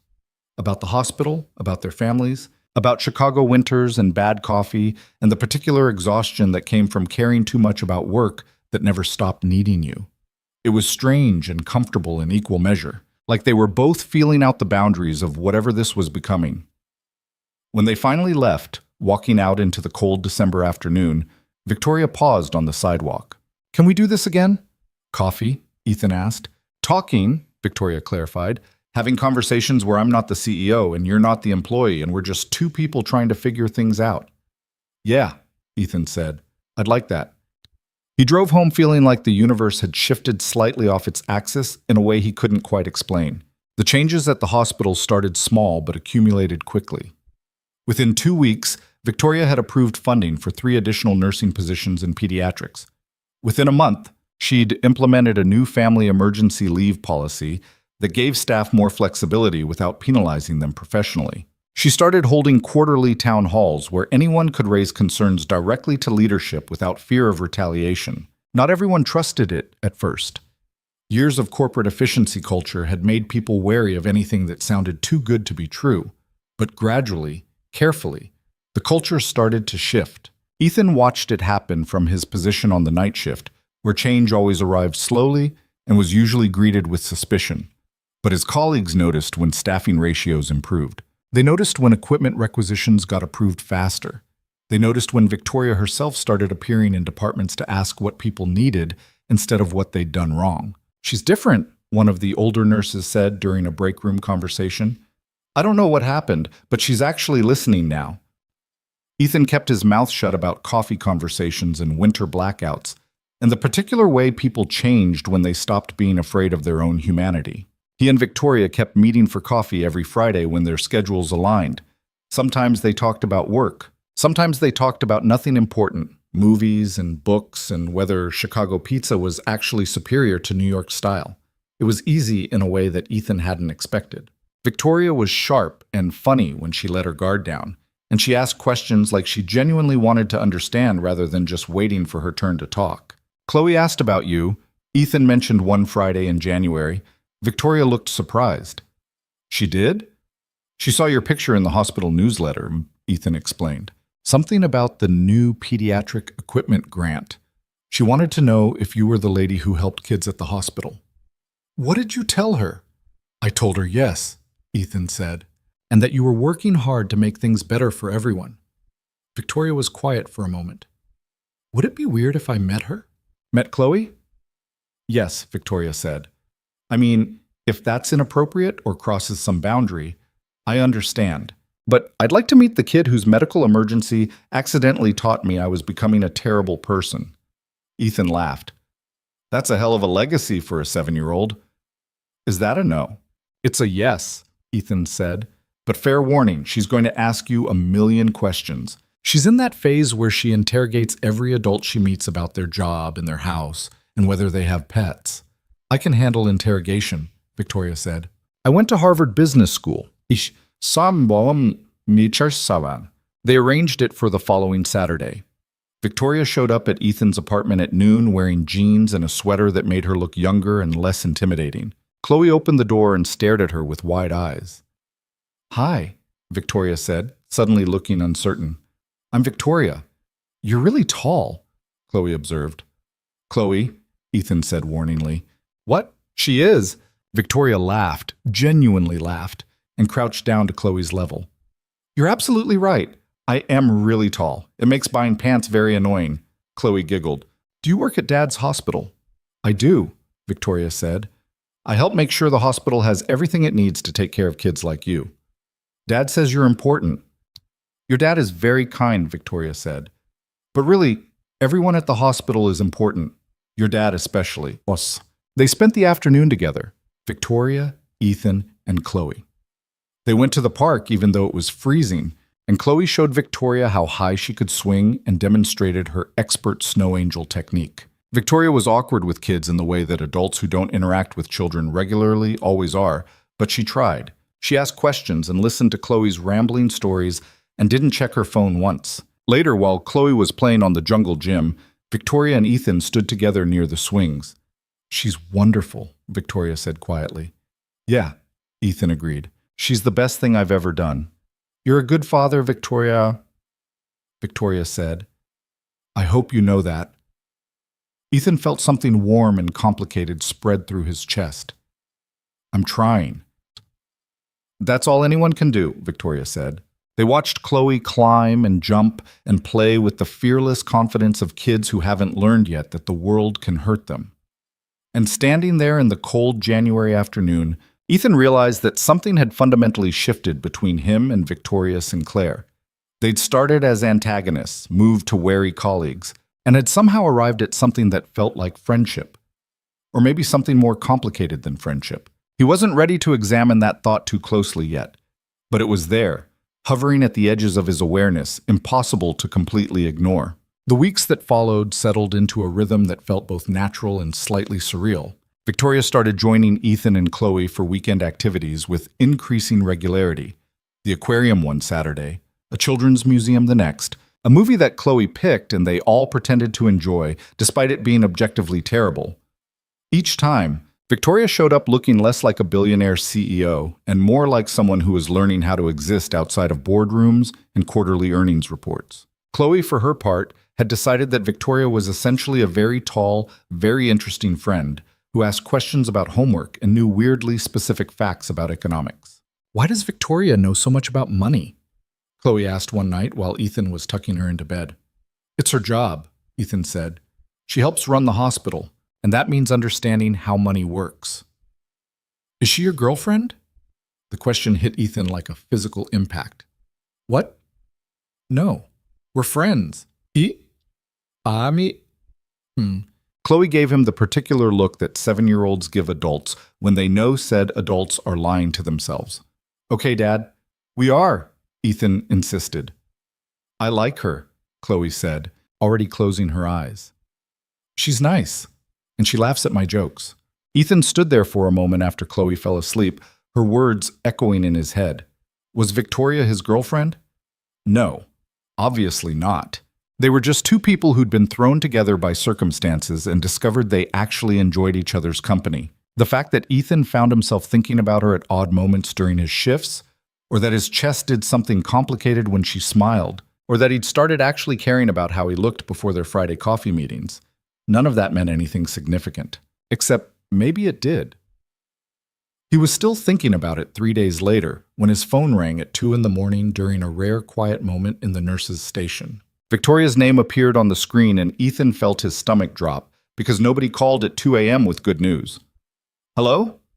he answered. "Ethan?" Victoria's voice was tight and controlled in a way that suggested she was holding herself together through sheer force of will. "I need help." "What's wrong?" "I'm at my apartment. I was reviewing contracts for tomorrow's board meeting, and I started having chest pain, left side radiating to my jaw. I took aspirin. I know the symptoms. I think I'm having a heart attack." Ethan was already moving, grabbing his jacket and heading for the exit. "Have you called 911? "No." "Victoria, I need you to tell me if I'm overreacting," she said. "I can't show up to a hospital in an ambulance because I panicked over nothing. The board is already looking for reasons to question my leadership. If I'm wrong about this—" "I don't care about the board," Ethan interrupted, pushing through the stairwell door and taking the stairs 2 at a time. "I care about you not dying. What's your address?" She gave it to him. "A building in the Gold Coast, because of course she lived in one of the most expensive neighborhoods in Chicago." "I'm 20 minutes away," Ethan said, already in his car and pulling out of the parking garage. "Stay on the phone with me. Are you still having pain?" "Yes, it's getting worse." "On a scale of 1 to 10? 7, maybe 8? Any shortness of breath?" "Some, and I feel nauseous." "Okay," Ethan said, forcing his voice to stay calm even though his brain was screaming. "I need you to unlock your front door if you can do it safely. Then sit down somewhere comfortable and try to stay calm. Keep the aspirin nearby. If the pain gets significantly worse or you start having trouble breathing, you call 911 immediately. Do you understand?" "Yes." "I'm coming as fast as I can," Ethan said. He made the drive in 14 minutes by ignoring several traffic laws and praying Chicago's sparse late-night police presence wouldn't notice. Victoria's building had a doorman who looked skeptical until Ethan explained he was a nurse responding to a medical emergency, at which point the guy practically shoved him toward the elevator. 30th floor, corner unit. The door was unlocked like Victoria had promised. Ethan found her sitting on a leather couch in a living room that looked like something from an architecture magazine. All clean lines and expensive furniture and windows overlooking the city lights. She was pale and sweating, one hand pressed against her chest. "Hey," Ethan said, dropping down next to her and immediately checking her pulse. "I'm here."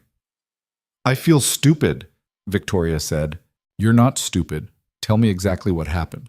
She described the symptoms in clinical detail because apparently even during a potential cardiac emergency, Victoria Sinclair couldn't stop being precise and analytical. Ethan listened while doing a rapid assessment, pulse elevated but regular, breathing shallow, skin cool and clammy.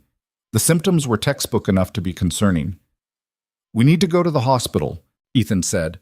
"Are you sure it's not just anxiety?" Victoria asked. "I've been under a lot of stress. The board meeting tomorrow is—" "Victoria," Ethan interrupted gently. "Stop trying to diagnose yourself. Let me do my job." Something in his tone must have gotten through because she nodded and let him help her stand. He grabbed her coat and her phone and guided her toward the door, one hand on her elbow to steady her. "I'm taking you to Riverside," Ethan said in the elevator. "We're going to walk in through the ER entrance. I'm going to explain the situation, and they're going to get you triaged immediately. No ambulance, no drama, okay?" Okay, Victoria said quietly. The drive to Riverside took another 15 minutes. Victoria sat in the passenger seat with her eyes closed, her hands still pressed against her chest. Ethan kept talking to her the entire time, asking questions about her pain levels, monitoring her breathing, keeping her conscious and alert. When they pulled up to the ER entrance, he helped her out of the car and straight through the automatic doors. The triage nurse on duty looked up and her eyes went wide. "Is that—" "Victoria Sinclair, 30 years old, chest pain radiating to jaw, onset approximately 40 minutes ago," Ethan said rapidly. "Possible MI. She needs to be seen immediately." The ER exploded into controlled chaos. Within 3 minutes, Victoria was in a bed with an EKG running, oxygen on, IV placed, and 2 doctors examining her while nurses moved around with practiced efficiency. Ethan stood back and let them work, his hands shaking slightly now that the adrenaline was wearing off. One of the ER doctors, Dr. Harrison, someone Ethan vaguely recognized from staff meetings, came over to him after the initial assessment. "You brought her in?" "Yes." "Good call," Harrison said. "EKG shows ST elevation. She's having a STEMI. We're taking her to the cath lab now." A STEMI. ST elevation myocardial infarction. A major heart attack that required immediate intervention to prevent permanent heart damage or death. Ethan felt like the floor had disappeared beneath his feet. "She's 30 years old," he heard himself say. "I know," Harrison replied, "but it happens. We're taking good care of her." They wheeled Victoria toward the cardiac catheterization lab within minutes. She was conscious and aware enough to reach out and grab Ethan's hand as they passed. "Don't leave," she said. "I'm not going anywhere, It's about the..." Ethan promised. The procedure took 2 hours. Ethan spent them in the surgical waiting area, pacing back and forth while his brain cycled through every worst-case scenario his medical training had ever taught him. People died from heart attacks. Young people. Healthy people. People who seemed fine one moment and were gone the next. He couldn't lose Victoria. The realization hit him with startling clarity somewhere around hour 1 of waiting. He couldn't lose her because somewhere in the last few months, she'd become important to him in ways he hadn't fully acknowledged. Not just as a friend, not just as his boss, as someone he cared about deeply and maybe, probably, was falling in love with, which was terrifying for about 17 different reasons, not least of which was the fact that she was still technically his employer, and this kind of relationship was probably against multiple HR policies. But none of that mattered if she didn't survive. Dr. Harrison finally emerged at 4:30 in the morning. "She's stable," he said immediately, and Ethan felt his legs nearly give out from relief. "We placed a stent in her left anterior descending artery. There was a significant blockage. Another hour or 2 and we'd be looking at major heart damage." "But she's okay?" Ethan asked. "She will be," Harrison said. "She'll need to stay here for observation, and there'll be lifestyle changes and medications, but she should make a full recovery. You saved her life by bringing her in when you did."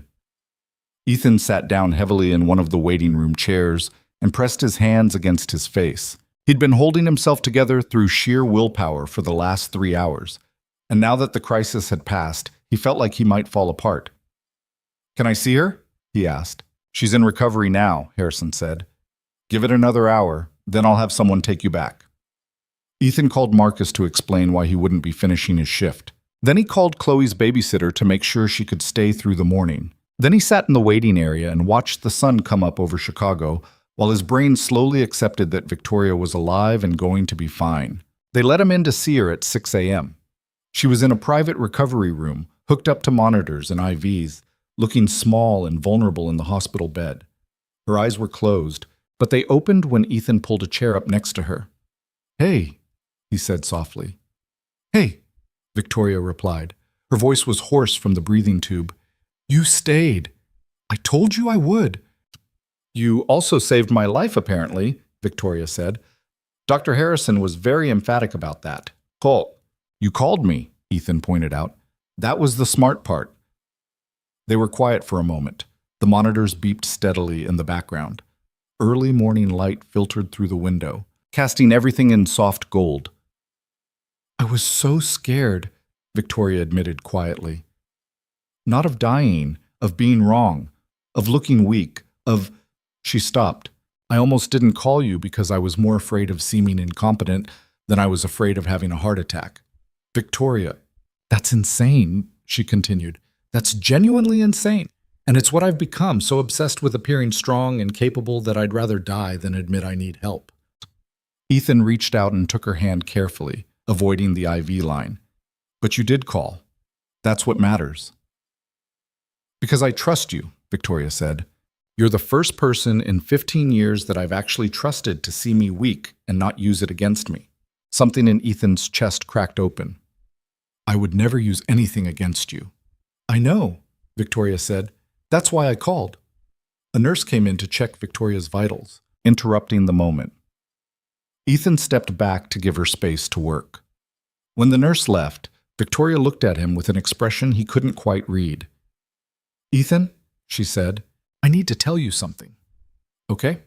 "I've been lying to myself for months," Victoria said, "pretending that we're just friends, that these coffee meetings and weekend outings with Chloe are just casual social interactions. But they're not, at least not for me." Ethan felt his heart rate pick up. "What are you saying?" "I'm saying that I have feelings for you," Victoria said bluntly. "Actual feelings. The kind that make me check my phone hoping you've texted. The kind that make me nervous before our Friday meetings. The kind that make me want to be around you and your daughter as much as possible because you both make me feel like maybe I could be someone better than I've been." Ethan stared at her. "You nearly died 3 hours ago and you're using this as an opportunity to confess your feelings?" "I nearly died 3 hours ago and realized I didn't want to die without telling you the truth," Victoria corrected. "So yes, I'm confessing. While heavily medicated and probably not making good decisions, but I'm doing it anyway." A laugh escaped Ethan before he could stop it. "You're ridiculous." "Is that a rejection?" "Oh, no," Ethan said. "It's me trying to figure out how to tell you that I feel the same way without it sounding like I'm taking advantage of someone who just had major cardiac surgery." Victoria smiled, that genuine smile that transformed her entire face. "So you have feelings for me too?" "Terrifying ones," Ethan admitted. "The kind that make me panic because you're my boss and this violates probably every workplace policy in existence. The kind that make me think about you when I should be focusing on work. The kind that made me drive like a maniac through Chicago at 2 in the morning because the thought of something happening to you was unbearable." "So what do we do about it?" Victoria asked. "Right now?" "Nothing," Ethan said. "Right now you recover. We figure out your treatment plan. We make sure you're actually okay, and then—" He paused. "Then we figure out the rest." "That's very practical," Victoria said. "One of us has to be," Ethan pointed out, "since you're apparently determined to have emotional revelations while on post-surgical pain medication." Victoria laughed, then winced. "Don't make me laugh. It hurts." "Sorry." "Don't apologize either," Victoria said. "Just stay." "I'm not going anywhere," Ethan promised again. He stayed through the morning while Victoria slept off the anesthesia and pain medication. He was there when she woke up and insisted on trying to check her work email despite doctor's orders. He was there when the cardiologist came to explain the long-term care plan and the lifestyle modifications she'd need to make. He was there when she got frustrated and scared and angry at her own body for betraying her. Around noon, Ethan finally left to pick up Chloe from school and explained that Victoria was sick and would need to stay in the hospital for a few days. "Is she going to be okay?" Chloe asked, her voice small and worried. "Yes," Ethan said. "She's going to be fine, but she needs to rest." "Can we visit her?" Ethan thought about hospital policies and visiting hours, and whether bringing a 7-year-old to see someone in cardiac recovery was appropriate. Then he thought about Victoria's face when she talked about trusting people and not wanting to die without saying what mattered. "Yeah," he said, "we can visit her."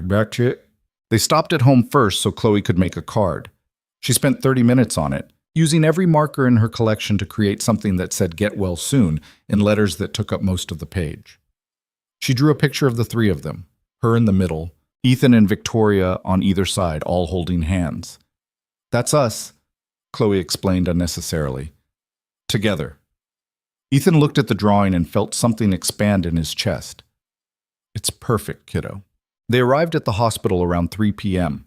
Victoria was awake and sitting up slightly in bed, looking better than she had that morning but still exhausted. Her face lit up when she saw Chloe. "Hi," Victoria said softly. "Hi," Chloe replied shyly. "I made you a card." She handed it over carefully. Victoria took it and studied it for a long moment, her eyes getting suspiciously bright. "This is beautiful," Victoria said. "Can I keep it?" "Oh." Chloe nodded enthusiastically. "Dad says you have to rest, but we can visit until you feel better." "I'd like that," Victoria said. They stayed for an hour. Chloe chattered about school and told Victoria stories about her friends and asked questions about what it was like to have surgery. Victoria answered patiently, clearly exhausted but making the effort because Chloe was there. Ethan watched them together and felt his heart do that complicated thing it had been doing for weeks now whenever he saw them interact. This could be real, he thought.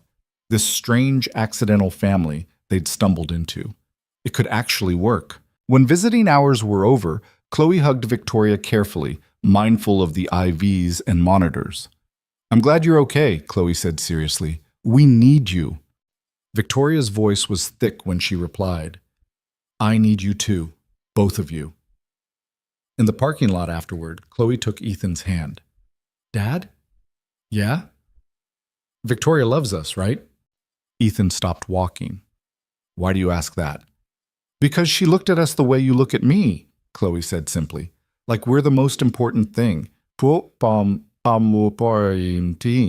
Kids noticed everything. Ethan kept learning that lesson over and over. "Yeah," he said quietly. "I think she does." "Good," Chloe said, "because I love her too." Victoria stayed in the hospital for 4 days. Ethan visited every day, bringing Chloe when he could and coming alone when he couldn't. They talked about everything and nothing, hospital gossip and Chloe's school progress and Victoria's frustration with being confined to bed rest. They carefully didn't talk about the feelings they'd confessed until Victoria was being discharged, and the reality of what came next became unavoidable. "I need to figure out the work situation," Victoria said while Ethan drove her home from the hospital. "The board knows about the heart attack. They're going to use it to question my capability." "Let them," Ethan said. "You're recovering from a life-threatening medical emergency. You're allowed to be human." "Being human isn't valued in corporate leadership," Victoria said. "Being human is seen as weakness." "Then change what's valued," Ethan said. "You're the CEO. You have that power." Victoria looked at him for a long moment. "You make it sound so simple." "It's not simple," Ethan admitted, "but it's right. And I think you're done with just doing what's efficient instead of what's right." They pulled up to Victoria's building. Ethan helped her upstairs, carrying the bag of discharge paperwork and medications while Victoria moved slowly, still recovering. Her apartment felt different now, less like a showroom and more like a place where an actual person lived. Or maybe Ethan just saw it differently, now that he knew the person who lived there. "Thank you, Victoria said once they were inside. "For everything. For saving my life, for staying, for—" She paused. "For caring." "That's not something you need to thank me for," Ethan said. "Yes, it is," Victoria said, "because nobody else has. Not like this. Not without wanting something in return." Ethan set down the bag and turned to face her fully. "I want something in return." Victoria's expression shuddered slightly. "What?" "I want you to take care of yourself," Ethan said. "Actually, take care of yourself. Rest when you need to rest. Ask for help when you need help. Stop treating your body like it's a machine that should function perfectly without maintenance. That's what I want." Victoria was quiet for a moment. "And nothing else?" "Ush." "Well," Ethan said carefully, "I'd also like to take you to dinner once you're cleared by your cardiologist. Actual dinner, like a date." "Mo? Bo? A smile spread across Victoria's face. "A date." "If you're interested," Ethan said. "I'm interested," Victoria said. "But we need to address the work situation first. I can't date an employee. That's a legitimate ethics concern." "So promote me," Ethan suggested. "Make it a lateral relationship instead of a supervisory one." Victoria laughed. "You want me to give you a promotion so we can date?" "I want you to do whatever makes this work," Ethan said honestly, "because I'm tired of pretending this isn't happening. Chloe drew us as a family. She's 7 years old and she's already figured out what we've been dancing around for months." "What are we dancing around?" Victoria asked. Ethan stepped closer. "That we're good together. That we make each other better. That this thing between us, whatever it is, it's real and it's worth figuring out." Victoria reached out and took his hand. "I'm terrified." "Me too," Ethan admitted. "I don't know how to do this," Victoria said. "Relationships, vulnerability, letting someone see all the broken parts. Nobody knows how to do it," Ethan said. "We're all just making it up as we go." "That's a terrible strategy," Victoria said. "Yeah," Ethan agreed. "But it's the only one we've got." They stood there together in Victoria's apartment while the afternoon light faded outside the windows. Ethan could hear the city sounds filtering up from 30 floors below, traffic and construction and the ambient noise of millions of people living their lives. It felt momentous and ordinary at the same time, this moment where everything could change or nothing could change depending on what happened next. "Okay," Victoria said finally. "Let's figure this out. Together." Together, Ethan echoed. She leaned in carefully, mindful of her still healing chest, and kissed him. It was soft and brief, and tasted like the beginning of something neither of them fully understood yet, but both wanted to try. When they pulled apart, Victoria was smiling. "That was a terrible idea given that you just got out of the hospital," Ethan supplied. "I was going to say perfect," Victoria said, "but your version works too." Ethan laughed and pulled her into a careful hug, holding her like she was something precious that might break if he wasn't careful enough. Which, in a way, she was. They both were. The next few weeks were complicated in the way that real life was always complicated. Victoria took medical leave while she recovered, which meant the board started circling like sharks who'd scented blood in the water. There were emergency meetings and concerned phone calls and pointed questions about whether someone who'd had a major cardiac event at 30 was really fit to run a hospital. Victoria handled it with the same ruthless efficiency she'd always brought to corporate warfare, except now there was something different beneath it. A recognition that being strong didn't mean never showing weakness. She was honest about her condition. She shared her recovery plan. She made it clear that having a health crisis made her more qualified to run a healthcare facility, not less. "I understand now what our patients go through," she told the board during one contentious meeting that Ethan heard about secondhand. "The fear, the vulnerability, the way the system can either support you or fail you depending on who's making the decisions. I'm going to make sure we support people. That's not negotiable." Half the board resigned within a month. Victoria replaced them with people who actually cared about patient outcomes instead of just profit margins. The hospital culture continued to shift. Slowly. Imperfectly. With plenty of resistance from people who'd preferred the old way of doing things. But it shifted nonetheless. And through all of it, Victoria and Ethan figured out how to be together. It wasn't smooth. They argued about work-life boundaries and whether it was appropriate for Victoria to give Ethan feedback on his clinical work when they were also dating. They disagreed about how much time Victoria should be spending at the hospital while she was supposed to be recovering. They had to navigate Chloe's questions about what Victoria's role was in their life and whether this meant she was going to be around permanently. But they figured it out. Messily. Honestly.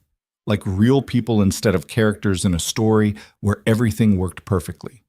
2 months after Victoria's heart attack, the hospital board officially approved the creation of a new position, Director of Pediatric Care. It was a leadership role that reported directly to the Chief Medical Officer instead of to the CEO's office, which meant Ethan would no longer be in Victoria's direct chain of command. "Is this a real position, or did you create it just so we could date?" Ethan asked when Victoria offered it to him. "It's a real position that this hospital has needed for 3 years, Victoria said. "The fact that it also solves our ethics problem is just convenient. And if I say no, then we figure something else out," Victoria said. "But you should say yes, because you're the right person for this job, and you know it." Ethan took the position. He moved to day shifts. He hired 3 new nurses with the budget Victoria approved. He implemented family-centered care policies that actually considered what families needed instead of just what was operationally convenient. It felt like building something that mattered. 3 months after the heart attack, Victoria and Ethan finally had their first official date. Dinner at a restaurant downtown, just the two of them, no hospital talk allowed. They lasted approximately 15 minutes before they started discussing a new pediatric mental health initiative Victoria wanted to fund. "We're terrible at this," Ethan said, laughing. "At dating?" Victoria asked. "At pretending we can separate work from the rest of our lives," Ethan said. "We both care too much, and is that a bad thing?" "No," Ethan said. "It's just who we are." They went back to Victoria's apartment after dinner. She'd been slowly adding personal touches, photos on the walls, books on the shelves, a ridiculous coffee maker that Chloe had picked out during a shopping trip. It looked lived in now, like a home instead of a showroom. "I love you," Victoria said suddenly. Ethan looked at her. "Yeah?" "Yeah," Victoria said. "I know it's only been a few months and we're still figuring things out and nothing about this is conventional, but I love you." Both of you. You and Chloe. You make me want to be better than I've been. You are better, Ethan said quietly. You've changed everything. We changed everything, Victoria corrected. You showed me how. Ethan pulled her close and kissed her properly this time, not the careful post-surgical kiss from months ago, but something deeper and more certain.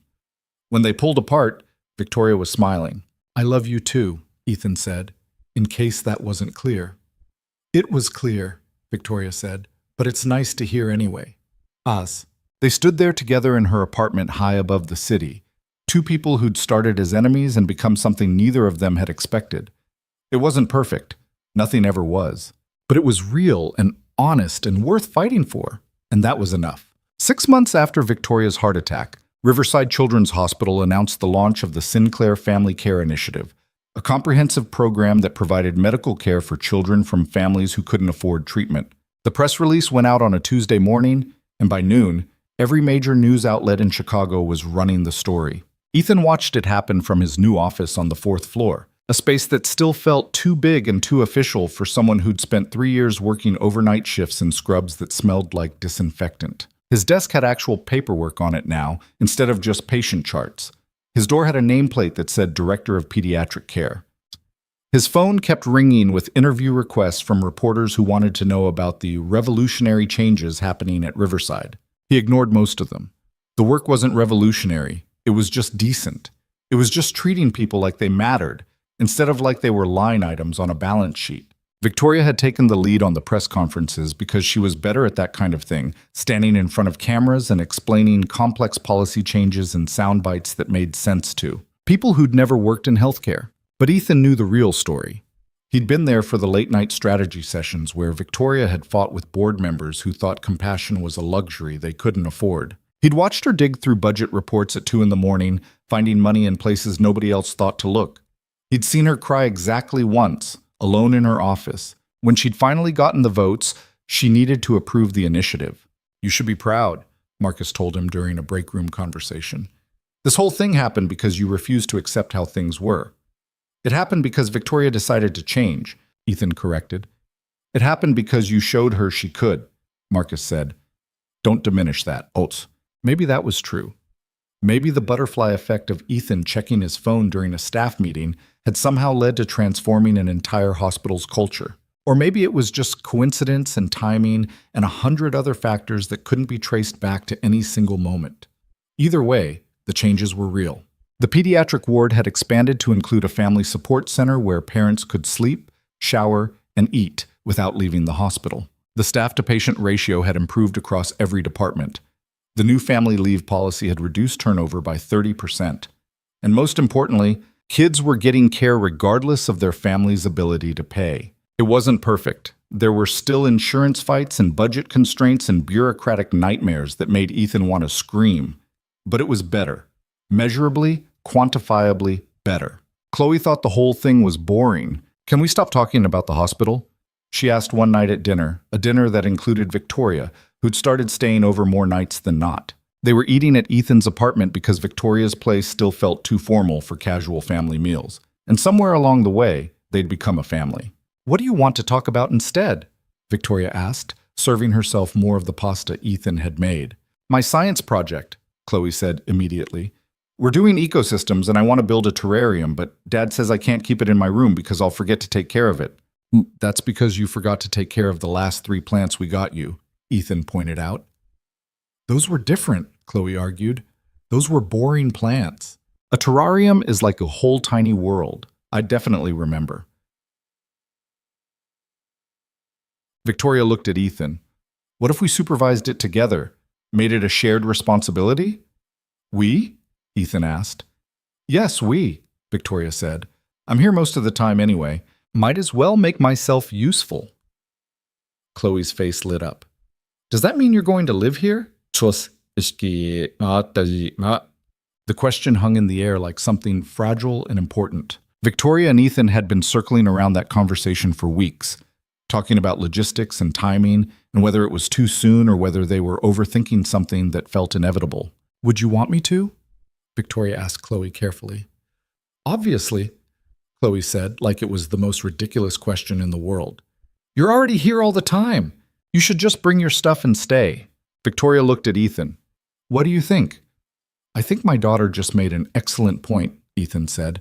You're here all the time, and I like that you're here. So if you wanted to make it official, I want to, Victoria said quickly. I've wanted to for a while. I just didn't want to push. You're not pushing, Ethan said. You're joining. There's a difference. Chloe cheered like her team had just won the Super Bowl. Victoria laughed, and Ethan felt something settle in his chest. Some piece of anxiety he'd been carrying around about whether this was all moving too fast, or whether Victoria would eventually realize she'd made a mistake getting involved with a single father in his chaotic life. She wasn't making a mistake. She was choosing them, deliberately, consciously, with full awareness of what that meant. They spent the weekend moving Victoria's things. Not all of them. She kept her apartment because it made financial sense, and because she sometimes needed a quiet place to work without a 7-year-old asking questions every 5 minutes. But enough of her things that Ethan's apartment started feeling like their apartment. Her books on the shelves, her coffee maker in the kitchen, her ridiculous collection of expensive running shoes in the closet, because apparently Victoria dealt with stress by running 6 miles before sunrise. This is weird, Victoria said on Sunday night, standing in the bedroom and looking at the mixture of their belongings. Good weird, but weird. You can still back out, Ethan said. No pressure. I don't want to back out, Victoria said. I just keep waiting for the other shoe to drop, for something to go wrong, for this to be too good to be real. It's real, Ethan said. Messy and complicated and real. Yeah, Victoria agreed. They fell into a routine that was equal parts domestic and chaotic. Victoria still worked long hours at the hospital, but now she came home to Ethan and Chloe instead of an empty apartment. Ethan still worked day shifts and handled most of Chloe's school logistics, but now he had Victoria to share dinner with and talk through problems with, and occasionally argue with about whose turn it was to do dishes. Chloe adapted to having Victoria around with the kind of easy acceptance that kids did when adults didn't make things unnecessarily complicated. She asked Victoria for help with homework. She demanded that Victoria attend her school talent show, where she sang a song off-key but with tremendous confidence. She started leaving drawings on Victoria's pillow, stick figures labeled Dad. Me and Victoria doing various activities like going to the park or eating pancakes or standing in front of the hospital. She's drawing us as a unit, Victoria observed one night, looking at the latest artwork. That feels significant. It is significant, Ethan said. She sees you as family. That's what kids do. They decide who belongs, and then they just accept it as fact. Is that what you do too? Victoria asked. Just accept it? No, Ethan said honestly. I thought about it a lot first, worried about it, questioned whether it was fair to Chloe, or to you, or to the memory of my wife. But eventually I realized I was overthinking something simple. I love you. Chloe loves you. You love us. That's family. Victoria was quiet for a moment. I never thought I'd have this. I spent so long building walls that I convinced myself I didn't want it. But I do. I want this exactly. Good, Ethan said, because you're stuck with us now.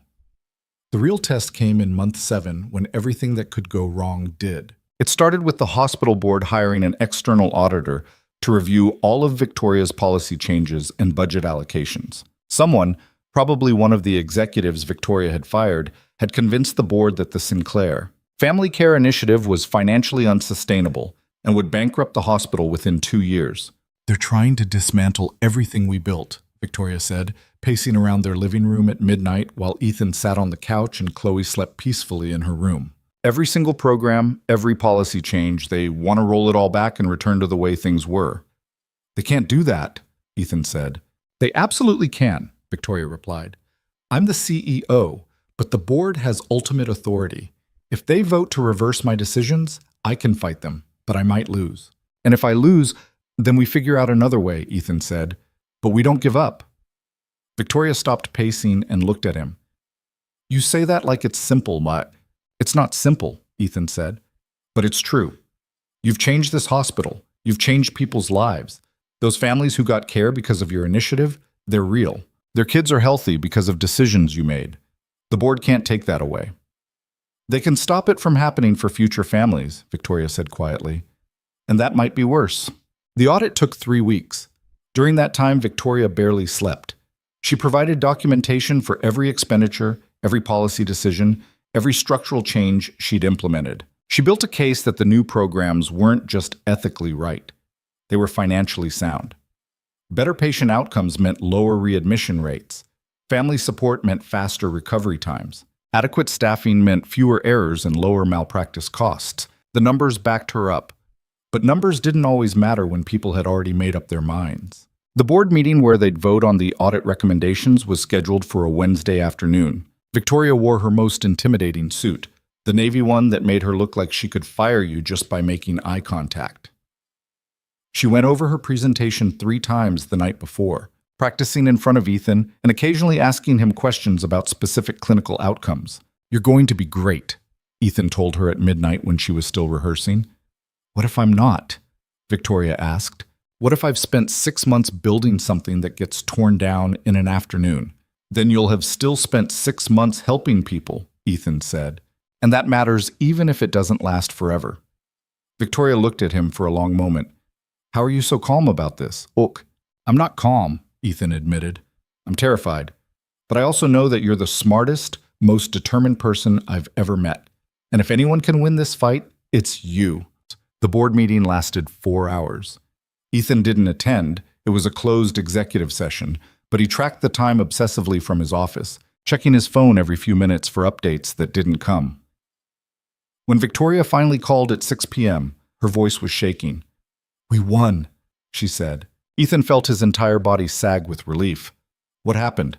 "I presented the data, showed them the outcomes, brought in testimonials from families whose kids received care through the initiative, and I told them," her voice cracked slightly, "I told them about my father, about watching him die because a hospital turned him away, about spending 20 years building an empire so I'd never feel that powerless again, and about realizing that the only way to honor his memory was to make sure no other kid lost a parent because the system failed them." "Okay, Shai. Victoria, the board approved everything," Victoria continued. "Not just approved, expanded the budget. They want to make Riverside a model for family-centered care that other hospitals can replicate. They offered me a contract extension through 2030. "That's incredible," Ethan said. "I know," Victoria said, and now she was crying. "I know. And I couldn't have done it without you showing me what actually matters, without you teaching me that being strong means being human, not being invulnerable." "Boss, my suts." "Come home," Ethan said. "Let's celebrate." When Victoria arrived an hour later, she looked exhausted and triumphant and slightly stunned. Chloe had made a congratulations banner that was mostly crooked and covered in glitter. They ordered pizza and ate it in the living room while Chloe regaled Victoria with detailed descriptions of her school day. Later, after Chloe was asleep, Victoria and Ethan sat together on the couch, with the TV playing something neither of them was watching. "I keep thinking about what you said," Victoria said quietly, "about how, even if it didn't last, it would still have mattered." "Yeah?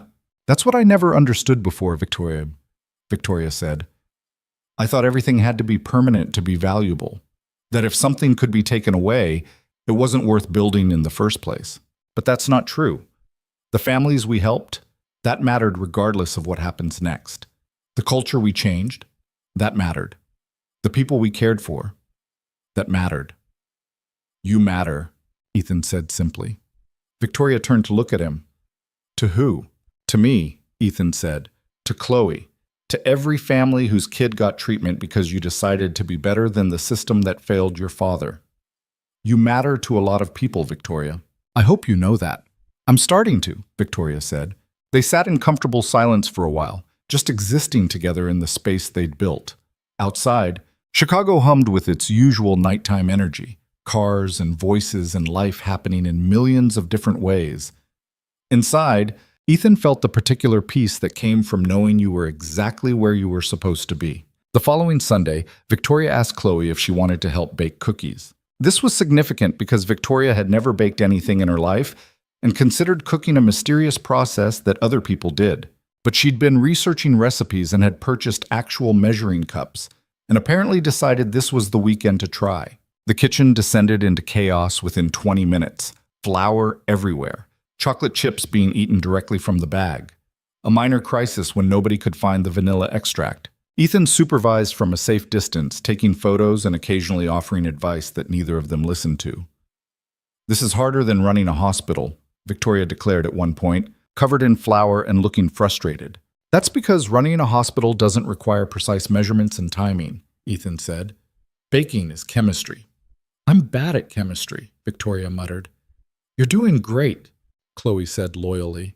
"These are going to be the best cookies ever." They were not, in fact, the best cookies ever. They were slightly burned on the edges and undercooked in the middle and oddly shaped because the dough had been unevenly distributed. But they were edible, and more importantly, they'd been made together. "We should make this a tradition," Chloe announced, eating her third cookie despite the questionable texture. "Every Sunday, family baking day." "I'm not sure the kitchen can survive that," Ethan said. "The kitchen will be fine," Victoria said. "And I like the idea of traditions, things we do together, ways of marking time that matter." She looked at Ethan when she said it, and he understood that she wasn't just talking about baking. She was talking about building a life, creating patterns and rhythms that transform three separate people into something cohesive and permanent, a family.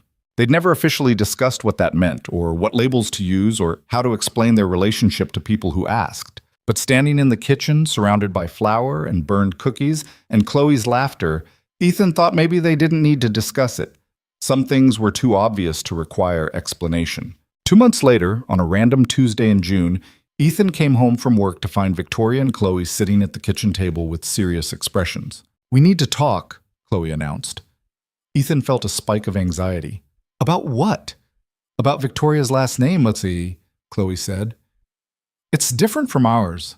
That's confusing." Ethan looked at Victoria, who was clearly trying not to laugh.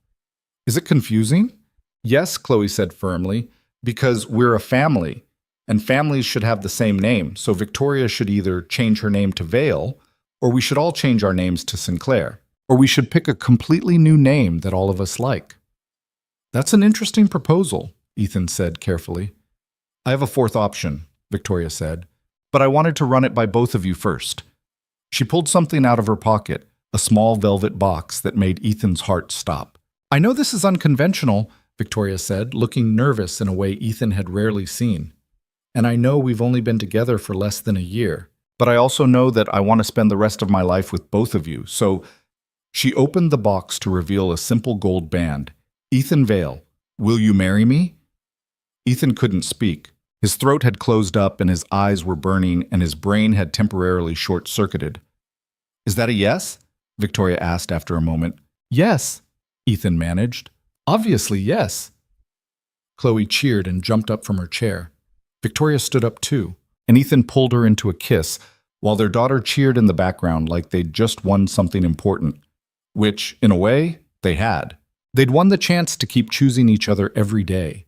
To build something permanent out of accidental encounters and crises that had forced them to see each other clearly. To be a family in all the ways that mattered. The wedding happened 3 months later in the hospital's rooftop garden that Victoria had commissioned specifically so that staff and families would have a peaceful place to go when things got overwhelming. It was small and simple. Just close friends, a handful of colleagues, Chloe as the flower girl wearing a dress she'd picked out herself. Marcus was Ethan's best man. He gave a speech about how he'd watched Ethan nearly get fired multiple times and thought Victoria was going to be the final nail in his career coffin. Instead, somehow, they'd transformed each other and the entire hospital in the process. "I still don't fully understand how it happened," Marcus said. "But I'm glad it did, because you two are proof that people can change, that systems can change. That compassion isn't weakness. It's actually the hardest, bravest thing you can choose." Victoria's maid of honor was the former head of cardiology, the doctor who'd saved her life during the heart attack. She talked about watching Victoria go from someone who treated her body like a machine to someone who understood that being human meant accepting vulnerability. "She nearly died because she was too proud to ask for help," the doctor said. "Now she's built an entire hospital culture around the idea that asking for help is strength. That's growth. That's courage. That's love." Chloe gave her own speech, written on index cards with help from her second-grade teacher. She talked about how she used to worry that her dad was lonely and how Victoria made him smile more, and how now they were all going to have the same last name and be a real family. I already thought we were a real family, Chloe said seriously. But now it's official, and I'm really happy about that. There wasn't a dry eye in the garden. Ethan and Victoria exchanged vows they'd written themselves. Victoria promised to keep learning how to be human instead of perfect. Ethan promised to keep reminding her that strength came in many forms. They both promised to build a life that honored the people they'd lost and the people they'd found. When they kissed, Chloe clapped so loudly that several people laughed. The reception was held in one of the hospital conference rooms that had been transformed with flowers and string lights. They ate cake and danced and took photos. At one point, Ethan found himself standing with Marcus and looking around at all the people who'd shown up to celebrate. "You know what's wild?" Marcus said. "A year ago, Victoria Sinclair was the most hated person in this hospital. Now look at her." Ethan looked. Victoria was crouched down talking to a small child, someone's kid, who'd wandered over from the pediatric ward where they were visiting a sibling. She was showing the kid her wedding ring and explaining what marriage meant with the kind of patient attention she never would have had a year ago. "People can change," Ethan said quietly, "if they want to badly enough, and if someone shows them it's possible." "You showed her," Marcus said. "She chose to change," Ethan corrected. "I just gave her a reason to try." Later that night, after the reception had ended and Chloe had been picked up by her babysitter for a planned sleepover, Ethan and Victoria returned to their apartment as a married couple. They were too tired for anything dramatic. They just changed into comfortable clothes and collapsed on the couch together. "We did it," Victoria said. "Did what?" "Built something real," Victoria said. "Something that matters. A family. A life. A completely different future than either of us expected a year ago." "Are you happy?" Ethan asked. Victoria thought about it. "Yes. Terrified and uncertain and happy. Is that normal?" "I think that's exactly what normal is supposed to feel like," Ethan said.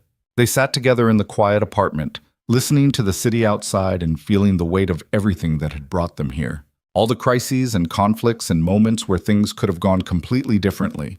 All the choices they'd made that had led to this exact moment. "I've been thinking about my father a lot lately," Victoria said quietly, "about what he would think of all this. The hospital, the initiatives, me marrying a nurse and becoming a stepmother to a 7-year-old. "What do you think he'd say?" Ethan asked. "I think he'd say I finally figured out what actually matters," Victoria said.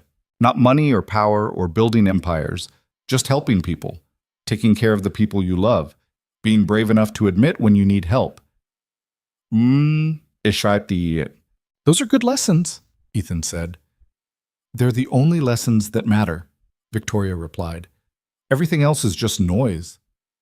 She leaned against him, and Ethan wrapped his arm around her shoulders. They stayed like that for a long time, just breathing together, being together, existing in the life they'd accidentally built out of anger and crisis and the particular kind of courage it took to let someone see you completely. A year ago, Ethan had been a single father barely surviving on night shifts and coffee and the desperate determination to give his daughter a stable life. Victoria had been a billionaire CEO who'd built walls so high nobody could see the scared kid underneath. Now they were married. They were a family. They'd changed a hospital and helped countless families and learned how to be human together in a world that often punished humanity. It wasn't perfect. Nothing ever was. There would be more crises and more conflicts and more moments where everything felt impossible. But they'd face those together, as partners, as equals, as people who'd learned that strength wasn't about being invulnerable. It was about being brave enough to let someone else hold you when you couldn't hold yourself. "I love you," Ethan said quietly. "I love you too," Victoria replied. "Both of you. This whole messy, complicated, beautiful life we've built. It's pretty good, isn't it?" Ethan said. "It's everything," Victoria said, and she was right. Because here's what Ethan had learned over the past year. Through all the chaos and change and unexpected transformations, life didn't wait for perfect moments or perfect people. Life happened in the mess. In the moments when you were too tired to pretend anymore. In the crises that forced you to show who you really were underneath all the armor and expectations. People spent so much time trying to be invulnerable, thinking that strength meant never needing anyone. But real strength was admitting when you were scared, asking for help when you needed it, letting someone see all your broken pieces, and trusting they wouldn't use them against you. Victoria had learned that. Ethan had always known it, but had forgotten he deserved it too. Together, they'd built something that honored both truths, that you could be strong and vulnerable simultaneously, that you could change systems and change yourself, that you could survive loss and still find joy again. Chloe had been right from the beginning with her crayon drawings and her matter-of-fact acceptance of their unconventional family. Families didn't always begin the way you expected. Sometimes they began with conflict and fear, and people who seemed like enemies. Sometimes they began with a phone call at 2 in the morning and a crisis that forced you to see clearly what mattered most. Sometimes they began with a single father who refused to apologize for loving his daughter more than his career, and a billionaire CEO who'd forgotten how to be human until someone reminded her. And sometimes, if you were very lucky and very brave, those beginnings led to something permanent and precious and real. Ethan looked around their apartment at the mixture of his things and Victoria's things and Chloe's things all jumbled together in a space that felt like home. He thought about the hospital and the families they'd helped and the culture they'd changed together. He thought about all the people who'd been touched by Victoria's transformation from ruthless executive to someone who genuinely cared about the human cost of every decision. Change was possible. That was the lesson. Not easy, not quick, not without pain and struggle and moments where you wanted to give up. But possible. You just had to be willing to try, to fail, to keep trying anyway, to let someone show you a different way of being, even when it terrified you, to believe that who you'd been didn't have to determine who you could become. Victoria had done that. She'd looked at her own reflection and decided she didn't like what she saw. And then she'd done the hardest thing possible. She'd changed it. Not overnight, not perfectly, but genuinely and completely. And in changing herself, she'd changed everything around her. That was what real leadership looked like. Not domination or control or making people fear you, but being brave enough to admit your mistakes, humble enough to learn from the people around you, and human enough to care about something beyond your own success. The hospital would continue to grow and change. There would be new challenges and new crises and new battles to fight. But the foundation was solid now, built on compassion instead of efficiency, on humanity instead of metrics, on the radical idea that taking care of people, really taking care of them, was worth more than any profit margin. Ethan pulled Victoria closer and felt her relax against him. In the bedroom down the hall, Chloe's empty bed waited for her return tomorrow, complete with the stuffed animals she was technically too old for, but refused to give up. In the kitchen, their terrible homemade cookies sat in a container on the counter. On the refrigerator, Chloe's latest drawing showed the three of them standing in front of the hospital, holding hands, labeled in her careful second-grade handwriting, "My family helps people." It was such a simple drawing, such a simple truth. But sometimes the simplest truths were the most important ones. You helped people. You showed up. You did the work even when it was hard. You admitted when you were wrong. You asked for help when you needed it. You let yourself be loved. You loved others in return. And somehow, impossibly, that was enough. That was everything.